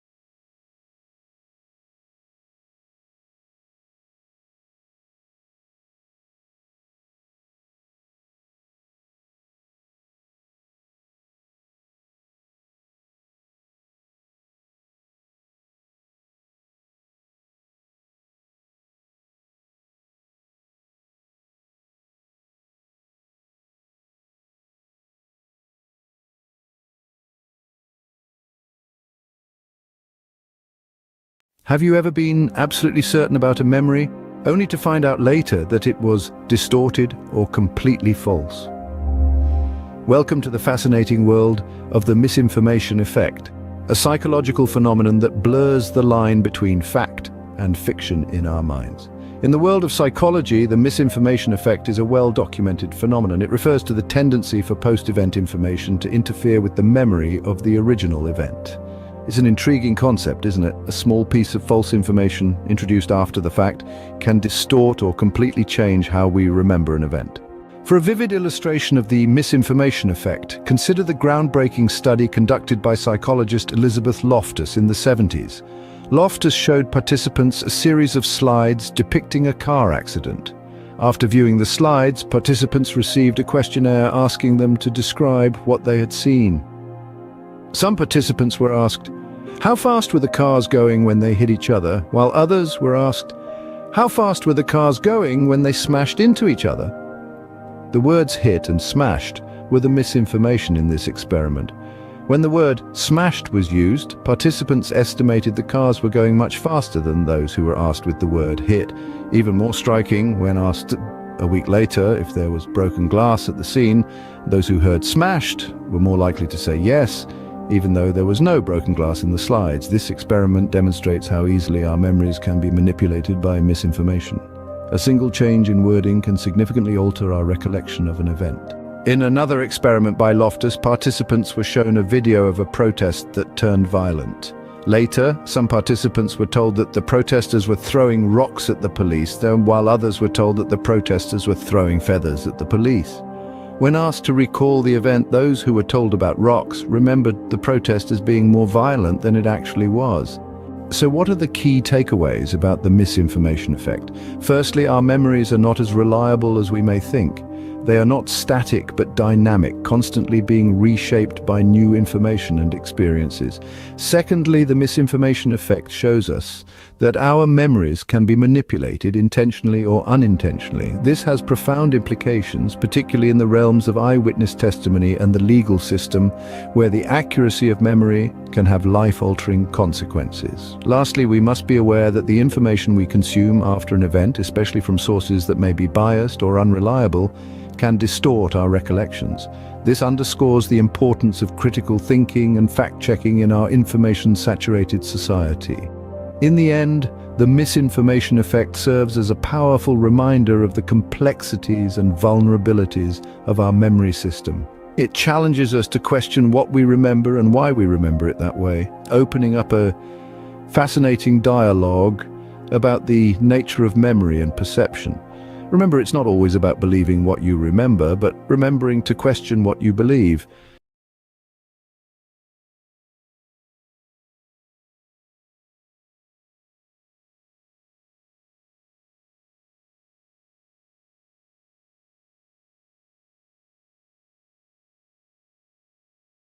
Ever had a song stuck in your head that you just can't shake off? It's a common phenomenon, isn't it? That catchy tune just loops over and over, even when you're trying to concentrate on something else. Welcome to the world of involuntary musical imagery, or IMI for short. It's a fancy term for a song stuck in your head. Involuntary musical imagery is a cognitive phenomenon where an individual experiences an involuntary tune or a piece of a song that replays in one's mind without any conscious effort. It's like a jukebox that's playing on its own without any coins being inserted. So what makes some songs stickier than others? Well, research suggests that songs with a simple, catchy melody, repetitive lyrics, and an upbeat rhythm are more likely to become earworms.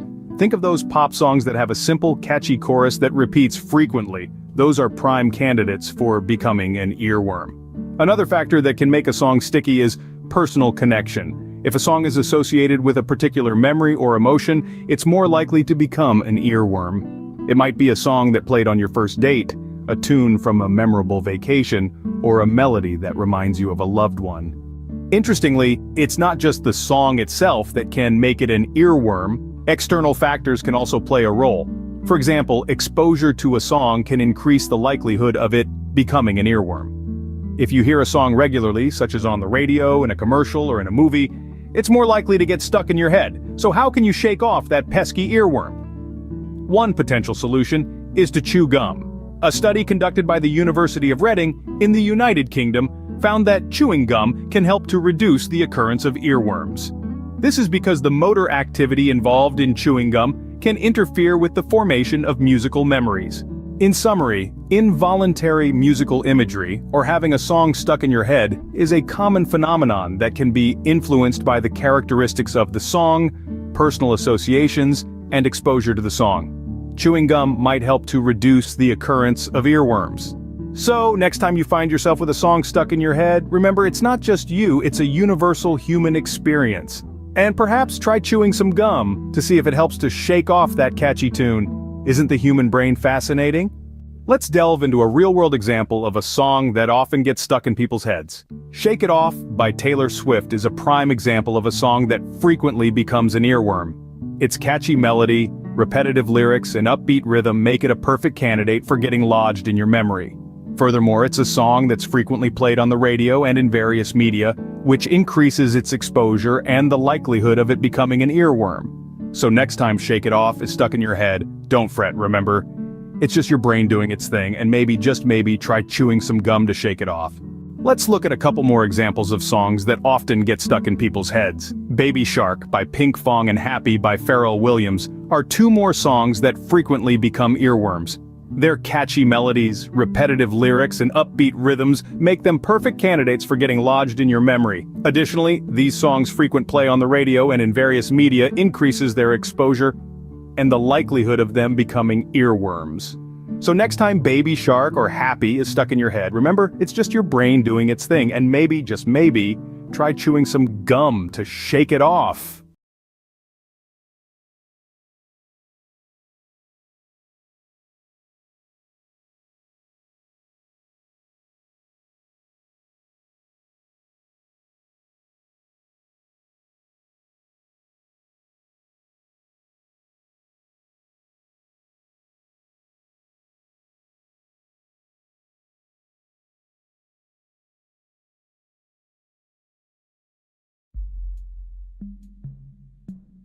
In the tapestry of human existence, we find ourselves drawn to the enigma of personality. What makes us who we are? Why do we think, feel, and act in ways that distinguish us from others? These questions have captivated thinkers for centuries, leading to the development of various personality theories. One such theory, the Myers-Briggs Type Indicator, or MBTI, offers a compelling framework for understanding ourselves and those around us. Developed by Catherine Cook Briggs and her daughter Isabel Briggs Myers, the MBTI is not a tool for labeling individuals but rather a roadmap for navigating the complexities of human personality. The MBTI is rooted in the work of renowned psychiatrist Carl Jung and his theory of psychological types. Jung proposed that individuals perceive and interact with the world through four primary functions: sensation, intuition, thinking, and feeling. These functions, he argued, manifest in either an introverted or extroverted manner, shaping our preferences and behaviors. Briggs and Myers built upon Jung's foundation, developing the MBTI as a practical instrument for identifying and understanding these psychological preferences. At its core, the MBTI posits that our personalities are shaped by innate preferences across four dichotomies: extroversion versus introversion, sensing versus intuition, thinking versus feeling, and judging versus perceiving. By recognizing our strengths and challenges, we can foster personal growth, enhance communication, and build stronger relationships. To grasp the essence of the MBTI, we must delve into its four pairs of psychological preferences. These dichotomies encompass a wide range of human behavior and cognition. Extroversion versus introversion. This centers on where we derive our energy. Extroverts are energized by the external world. Introverts find energy in the internal world of thoughts and reflections. Sensing versus intuition. This pair focuses on how we gather and process information. Sensors rely on their five senses, focusing on concrete facts. Intuitives look beyond the tangible, focusing on patterns and possibilities. Thinking versus feeling. This explores how we make decisions. Thinkers prioritize logic and analysis. Feelers prioritize values and empathy. Judging versus perceiving. This reflects our approach to the outside world. The interplay of these four dichotomies gives rise to 16 distinct personality types, each with its unique strengths and challenges. Now we'll explore each of these personality types in detail, highlighting their key traits, strengths, challenges, and common career paths. Whether you're curious about your own type or want to learn more about those around you, this guide will provide valuable insights into what makes each personality unique. Let's dive in. ISTJ, the inspector. Key traits: responsible, detail-oriented, practical strengths. Strong organizational skills, dependable, excellent at planning challenges. Can be overly rigid, struggles with expressing emotions. Common career paths: accountant, auditor, engineer. ISFJ, the protector. Key traits: caring, empathetic, patient. Strengths: strong observational skills, reliable, supportive challenges. Neglects own needs, struggles with conflict. Common career paths: nurse, teacher, social worker. INFJ, the counselor. Key traits: idealistic, insightful, creative. Strengths: strong intuition, excellent at understanding emotions. Challenges: overly sensitive, struggles with stress. Common career paths: psychologist, writer, counselor. INTJ, the architect. Key traits: strategic, analytical, independent. Strengths: strong problem-solving skills. Visionary. Challenges: perceived as aloof, struggles with emotional expression. Common career paths: scientist, engineer, professor. ISTP, the crafter. Key traits: practical, resourceful, adaptable. Strengths: strong technical skills, quick thinker. Challenges: impulsive, avoids emotional discussions. Common career paths: mechanic, pilot, detective. ISFP, the composer. Key traits: sensitive, artistic, gentle. Strengths: strong artistic sense, empathetic. Challenges: indecisive, struggles with planning. Common career paths: artist, musician, designer. INFP, the healer. Key traits: idealistic, empathetic, introspective. Strengths: strong imagination, deep empathy. Challenges: overly idealistic, avoids conflict. Common career paths: writer, counselor, psychologist. INTP, the thinker. Key traits: logical, analytical, curious. Strengths: strong problem-solving skills, innovative. Challenges: perceived as detached, struggles with mundane tasks. Common career paths: scientist, programmer, philosopher. ESTP, the dynamo. Key traits: energetic, adventurous, sociable. Strengths: strong practical skills, charismatic. Challenges: impulsive, struggles with planning. Common career paths: entrepreneur, salesperson, athlete. ESFP, the performer. Key traits: outgoing, playful, enthusiastic. Strengths: strong interpersonal skills, warm. Challenges: impulsive, avoids serious topics. Common career paths: entertainer, teacher, counselor. ENFP, the champion. Key traits: imaginative, enthusiastic, outgoing. Strengths: strong creativity, empathetic. Challenges: disorganized, struggles with commitment. Common career paths: writer, actor, marketing professional. ENTP, the visionary. Key traits: innovative, witty, resourceful. Strengths: strong problem-solving skills, charismatic. Challenges: argumentative, struggles with routine. Common career paths: entrepreneur, consultant, inventor. ESTJ, the supervisor. Key traits: organized, practical, efficient. Strengths: strong leadership skills, dependable. Challenges: rigid, struggles with change. Common career paths: manager, administrator, military officer. ESFJ, the provider.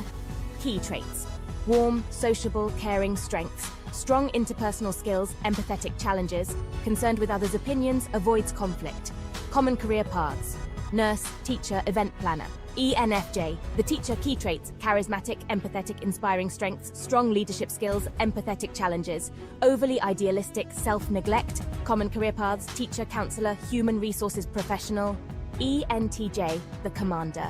Key traits: strategic, confident, decisive. Strengths: strong leadership skills, confident. Challenges: domineering, struggles with sensitivity. Common career paths: executive, manager, lawyer. Despite its widespread popularity, the MBTI has faced its share of criticism and skepticism from the scientific community. Critics often point to the lack of consistent empirical support for its validity and reliability.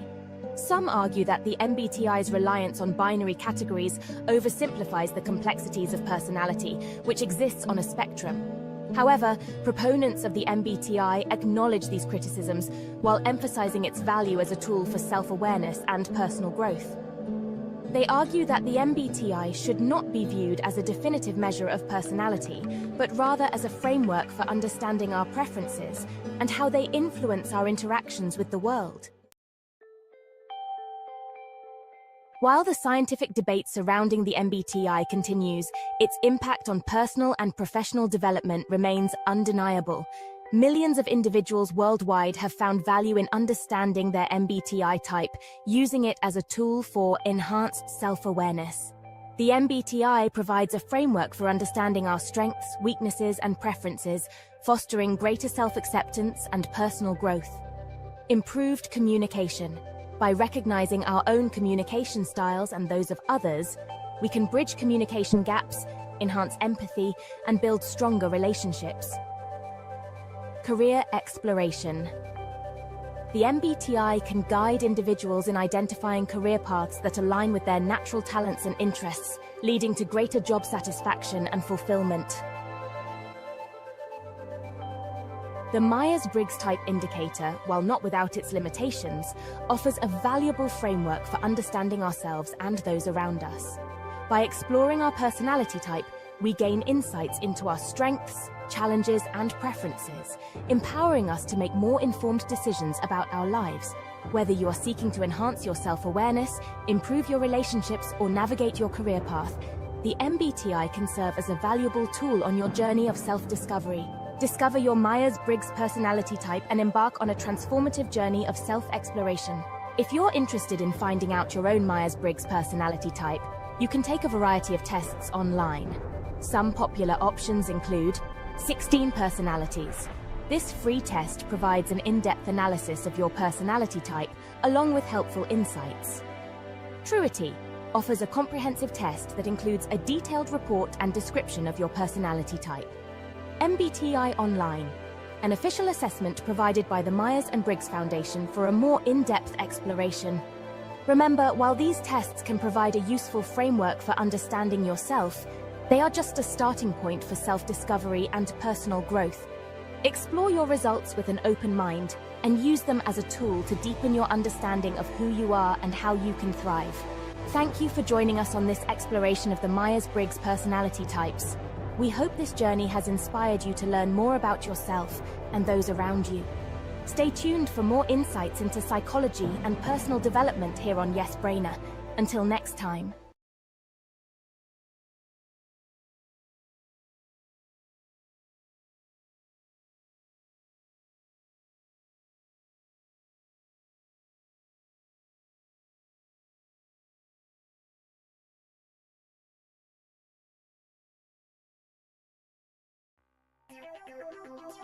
Welcome to our deep dive into Jean Piaget's stages of cognitive development.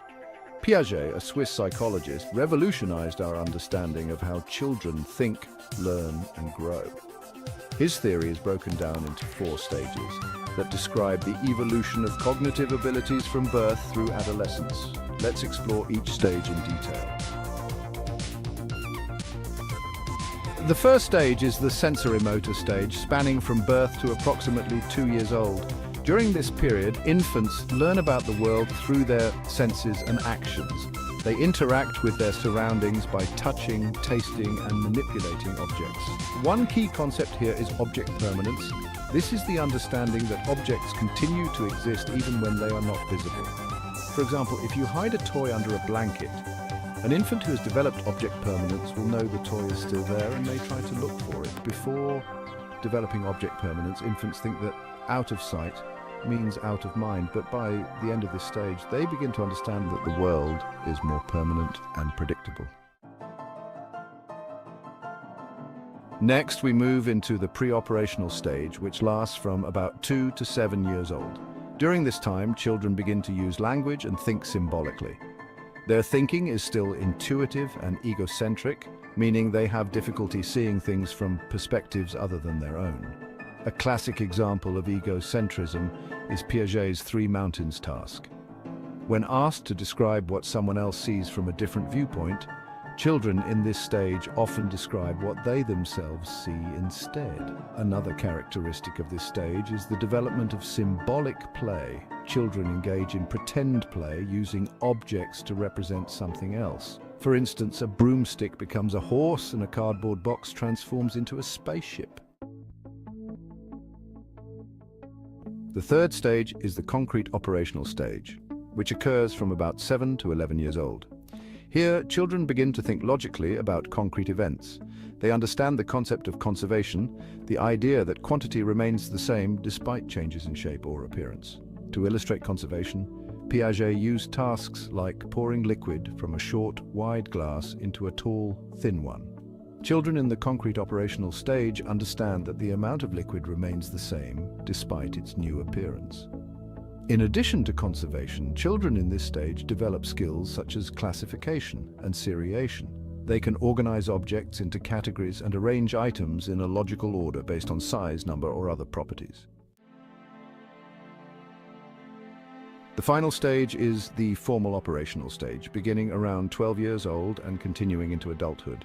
During this period, individuals develop the ability to think abstractly, reason logically, and plan systematically. Adolescents in this stage can perform hypothetical deductive reasoning, which means they can think about possibilities and test hypotheses systematically. They can contemplate abstract concepts such as justice, freedom, and ethics. This stage also marks the development of metacognition, the ability to think about one's own thinking processes. This enables more sophisticated problem solving and planning. Understanding Piaget's stages of cognitive development helps educators, parents, and caregivers to support children appropriately at each stage of their growth. Each stage builds upon the previous one, laying the foundation for more complex cognitive abilities. Remember, while Piaget's theory provides a valuable framework, each child is unique and may progress through the stages at their own pace. By recognizing and nurturing their developmental needs, we can help them reach their full potential. Thank you for joining us on this journey through Piaget's stages of cognitive development. Don't forget to like, comment, and subscribe for more educational content.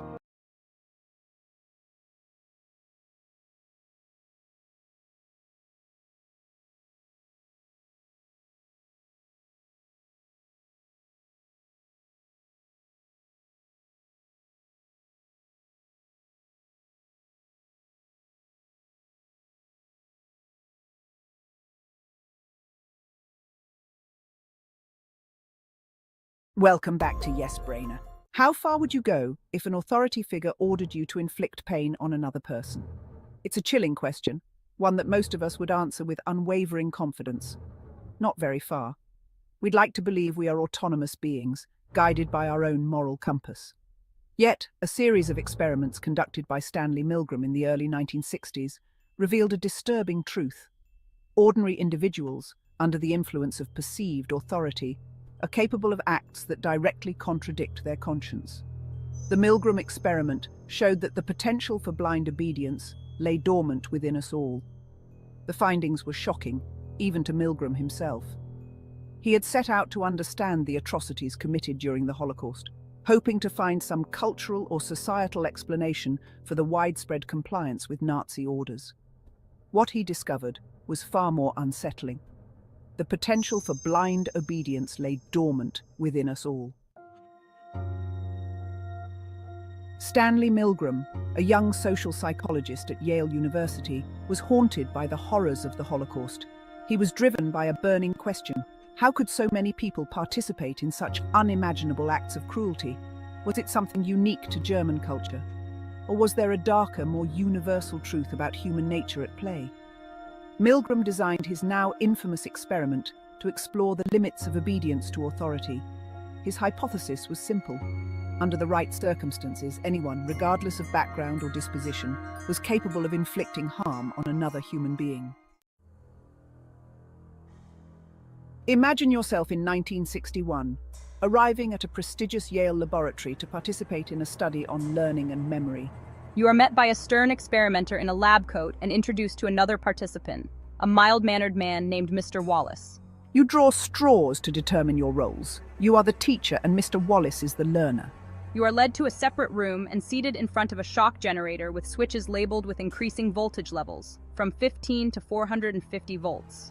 The experimenter explains that your task is to test Mr. Wallace's memory by delivering electric shocks for each incorrect answer, increasing the voltage with each mistake. Unbeknownst to you, Mr. Wallace is a Confederate, and the shocks are not real. He is strapped to a chair in the adjacent room, and with each supposed shock, he lets out increasingly distressed cries, eventually pleading for the experiment to stop. The experimenter, however, urges you to continue, insisting that the experiment requires that you continue. Over 65% of participants delivered the maximum shock of 450 volts, despite their own visible distress and moral objections. The Milgram experiment sent shockwaves through the scientific community, challenging long-held assumptions about human nature. The findings revealed that ordinary people, when placed in a hierarchical structure with a perceived authority figure, are remarkably susceptible to following orders, even when those orders conflict with their own moral compass. Several factors contribute to this phenomenon. The perceived legitimacy of the authority figure, the physical presence of the experimenter, and the incremental nature of the shocks all played a role in increasing compliance. Participants often justified their actions by shifting responsibility to the experimenter, claiming they were simply following orders. This diffusion of responsibility allowed them to distance themselves from the moral implications of their actions. The Milgram experiment provides a chilling reminder of the potential for ordinary people to commit extraordinary acts under the influence of authority, highlighting the importance of ethical vigilance in all spheres of life. While this obedience can be beneficial in many contexts, it also makes us vulnerable to manipulation and abuse of power. The Milgram experiment, while groundbreaking in its insights, ignited a firestorm of ethical debate that continues to this day. Critics argued that the experiment inflicted significant psychological distress on the participants, many of whom left the lab visibly shaken and questioning their own moral compass. The controversy surrounding Milgram's methods led to a significant overhaul of ethical guidelines for research involving human subjects. The principle of informed consent, now a cornerstone of ethical research, was largely absent from Milgram's experiment. Participants were not fully informed of the true nature of the study, nor were they made aware of their right to withdraw at any time without penalty. In the wake of the Milgram experiment, institutional review boards, IRBs, were established to scrutinize research proposals and ensure the well-being of human participants. The lessons learned from Milgram's controversial methods have led to more rigorous ethical standards, ensuring the protection of human participants and fostering a more responsible approach to scientific inquiry. Despite the ethical controversy, the Milgram experiment remains one of the most influential studies in the history of psychology. Its findings have reverberated through the decades, shaping our understanding of obedience, conformity, and the power of situational forces in shaping human behavior. Milgram's work has found disturbing echoes in real-world events, from the My Lai massacre during the Vietnam War to the Abu Ghraib prison scandal. In each case, seemingly ordinary individuals, under the influence of authority, committed acts of brutality that they would have likely deemed unthinkable under normal circumstances. The Milgram experiment serves as a stark reminder that the potential for blind obedience lies dormant within us all. It forces us to confront the uncomfortable reality that under the right circumstances, any one of us is capable of acts that contradict our moral compass. The Milgram experiment, though conducted over half a century ago, remains eerily relevant in today's world. From the boardrooms of corporations to the echo chambers of social media, we are constantly bombarded with messages designed to influence our thoughts and behaviors. The rise of social media has created new avenues for the dissemination of information, both accurate and misleading. Influencers and algorithms shape our perceptions, often without our conscious awareness. The Milgram experiment teaches us that obedience to authority is not simply a relic of the past, but a persistent feature of human behavior. We are all susceptible to the influence of authority figures, both real and perceived. By understanding the psychological mechanisms of obedience, we can become more discerning consumers of information, more critical thinkers, and ultimately, more responsible citizens.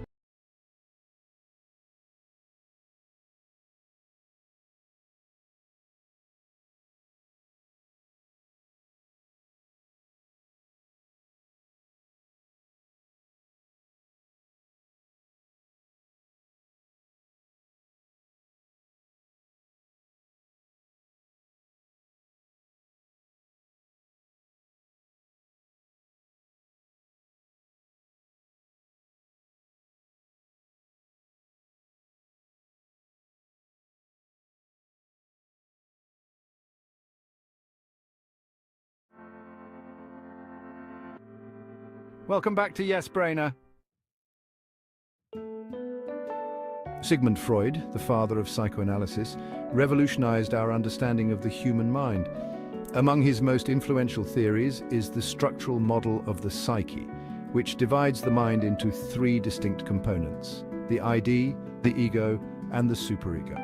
These elements work in harmony and conflict, shaping our behaviors, thoughts, and emotions. Let's delve into each of these components, explore their roles and interactions, and consider their place in modern psychology. The ID, the primitive and instinctual. The ID is the most primal part of the psyche, present from birth. It operates on the pleasure principle, which is the drive to seek immediate gratification of all desires, wants, and needs. The ID is entirely unconscious and houses our basic instincts such as hunger, thirst, and sexuality. It is chaotic and amoral, driven solely by the urge to fulfill its impulses. Imagine a newborn baby. It cries when it is hungry, cold, or uncomfortable, seeking immediate satisfaction without regard for the external world or consequences. This raw, unfiltered demand for pleasure and avoidance of pain exemplifies the ID's role in our psyche. The ego, the rational mediator. The ego emerges as we grow and interact with the world. Operating on the reality principle, the ego is the rational part of the mind that navigates between the unrealistic desires of the ID and the external reality.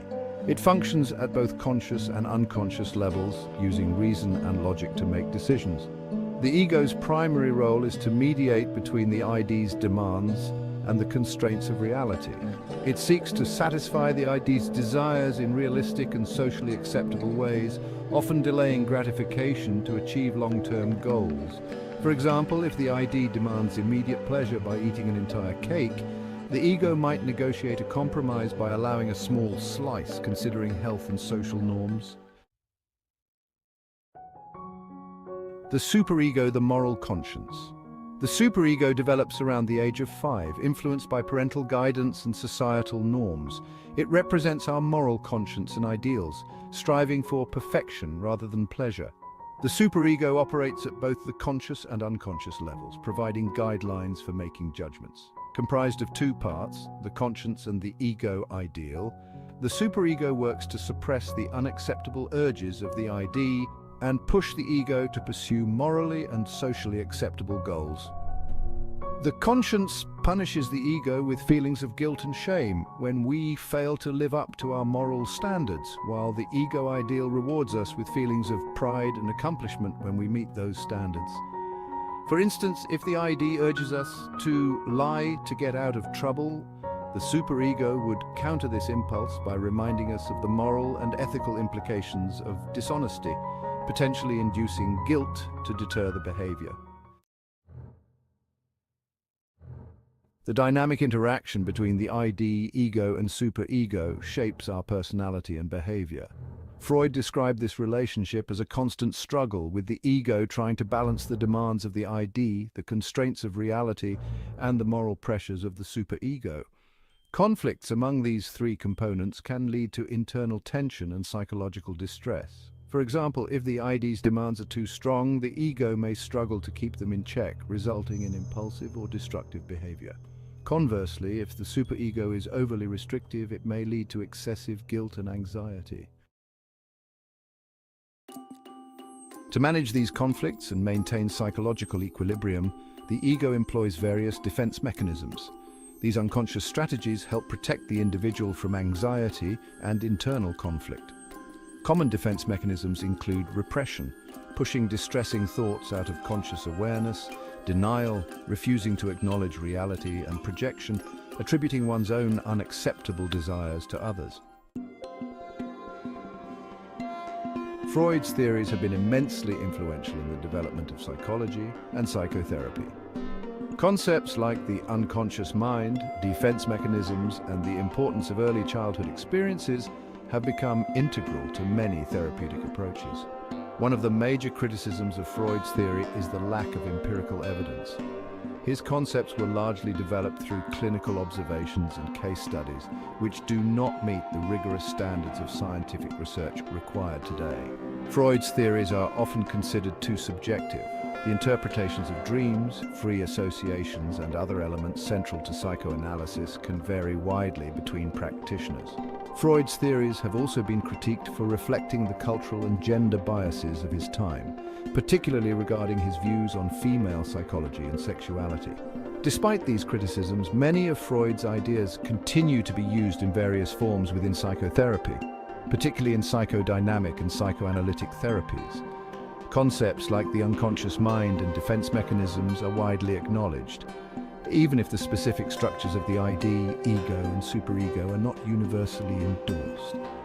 Modern psychology has integrated and evolved many of Freud's ideas. For instance, contemporary psychodynamic theories have expanded on and modified his concepts to fit new research and cultural contexts. While neuroscience has not confirmed Freud's specific structures, it has provided insights into how unconscious processes influence behavior, supporting the general notion that not all mental processes are conscious. Other psychological theories and approaches, such as cognitive behavioral therapy, focus more on observable behaviors and cognitive processes, often eschewing the Freudian focus on unconscious drives. Freud's model of the ID, ego, and superego provides a framework for understanding the complex interplay of our instinctual drives, rational thought processes, and moral values. By recognizing how these components influence our behavior and emotions, we can gain deeper insight into the workings of our minds and the motivations behind our actions.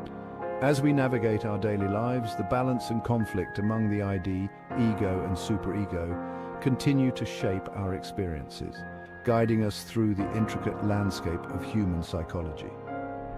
Whether we are conscious of it or not, Freud's theory remains a fundamental cornerstone in the study of the human psyche, offering timeless insights into the nature of human behavior. However, it's essential to view these theories as part of a broader historical and conceptual context, appreciating their influence while also recognizing the advancements and changes in modern psychological science.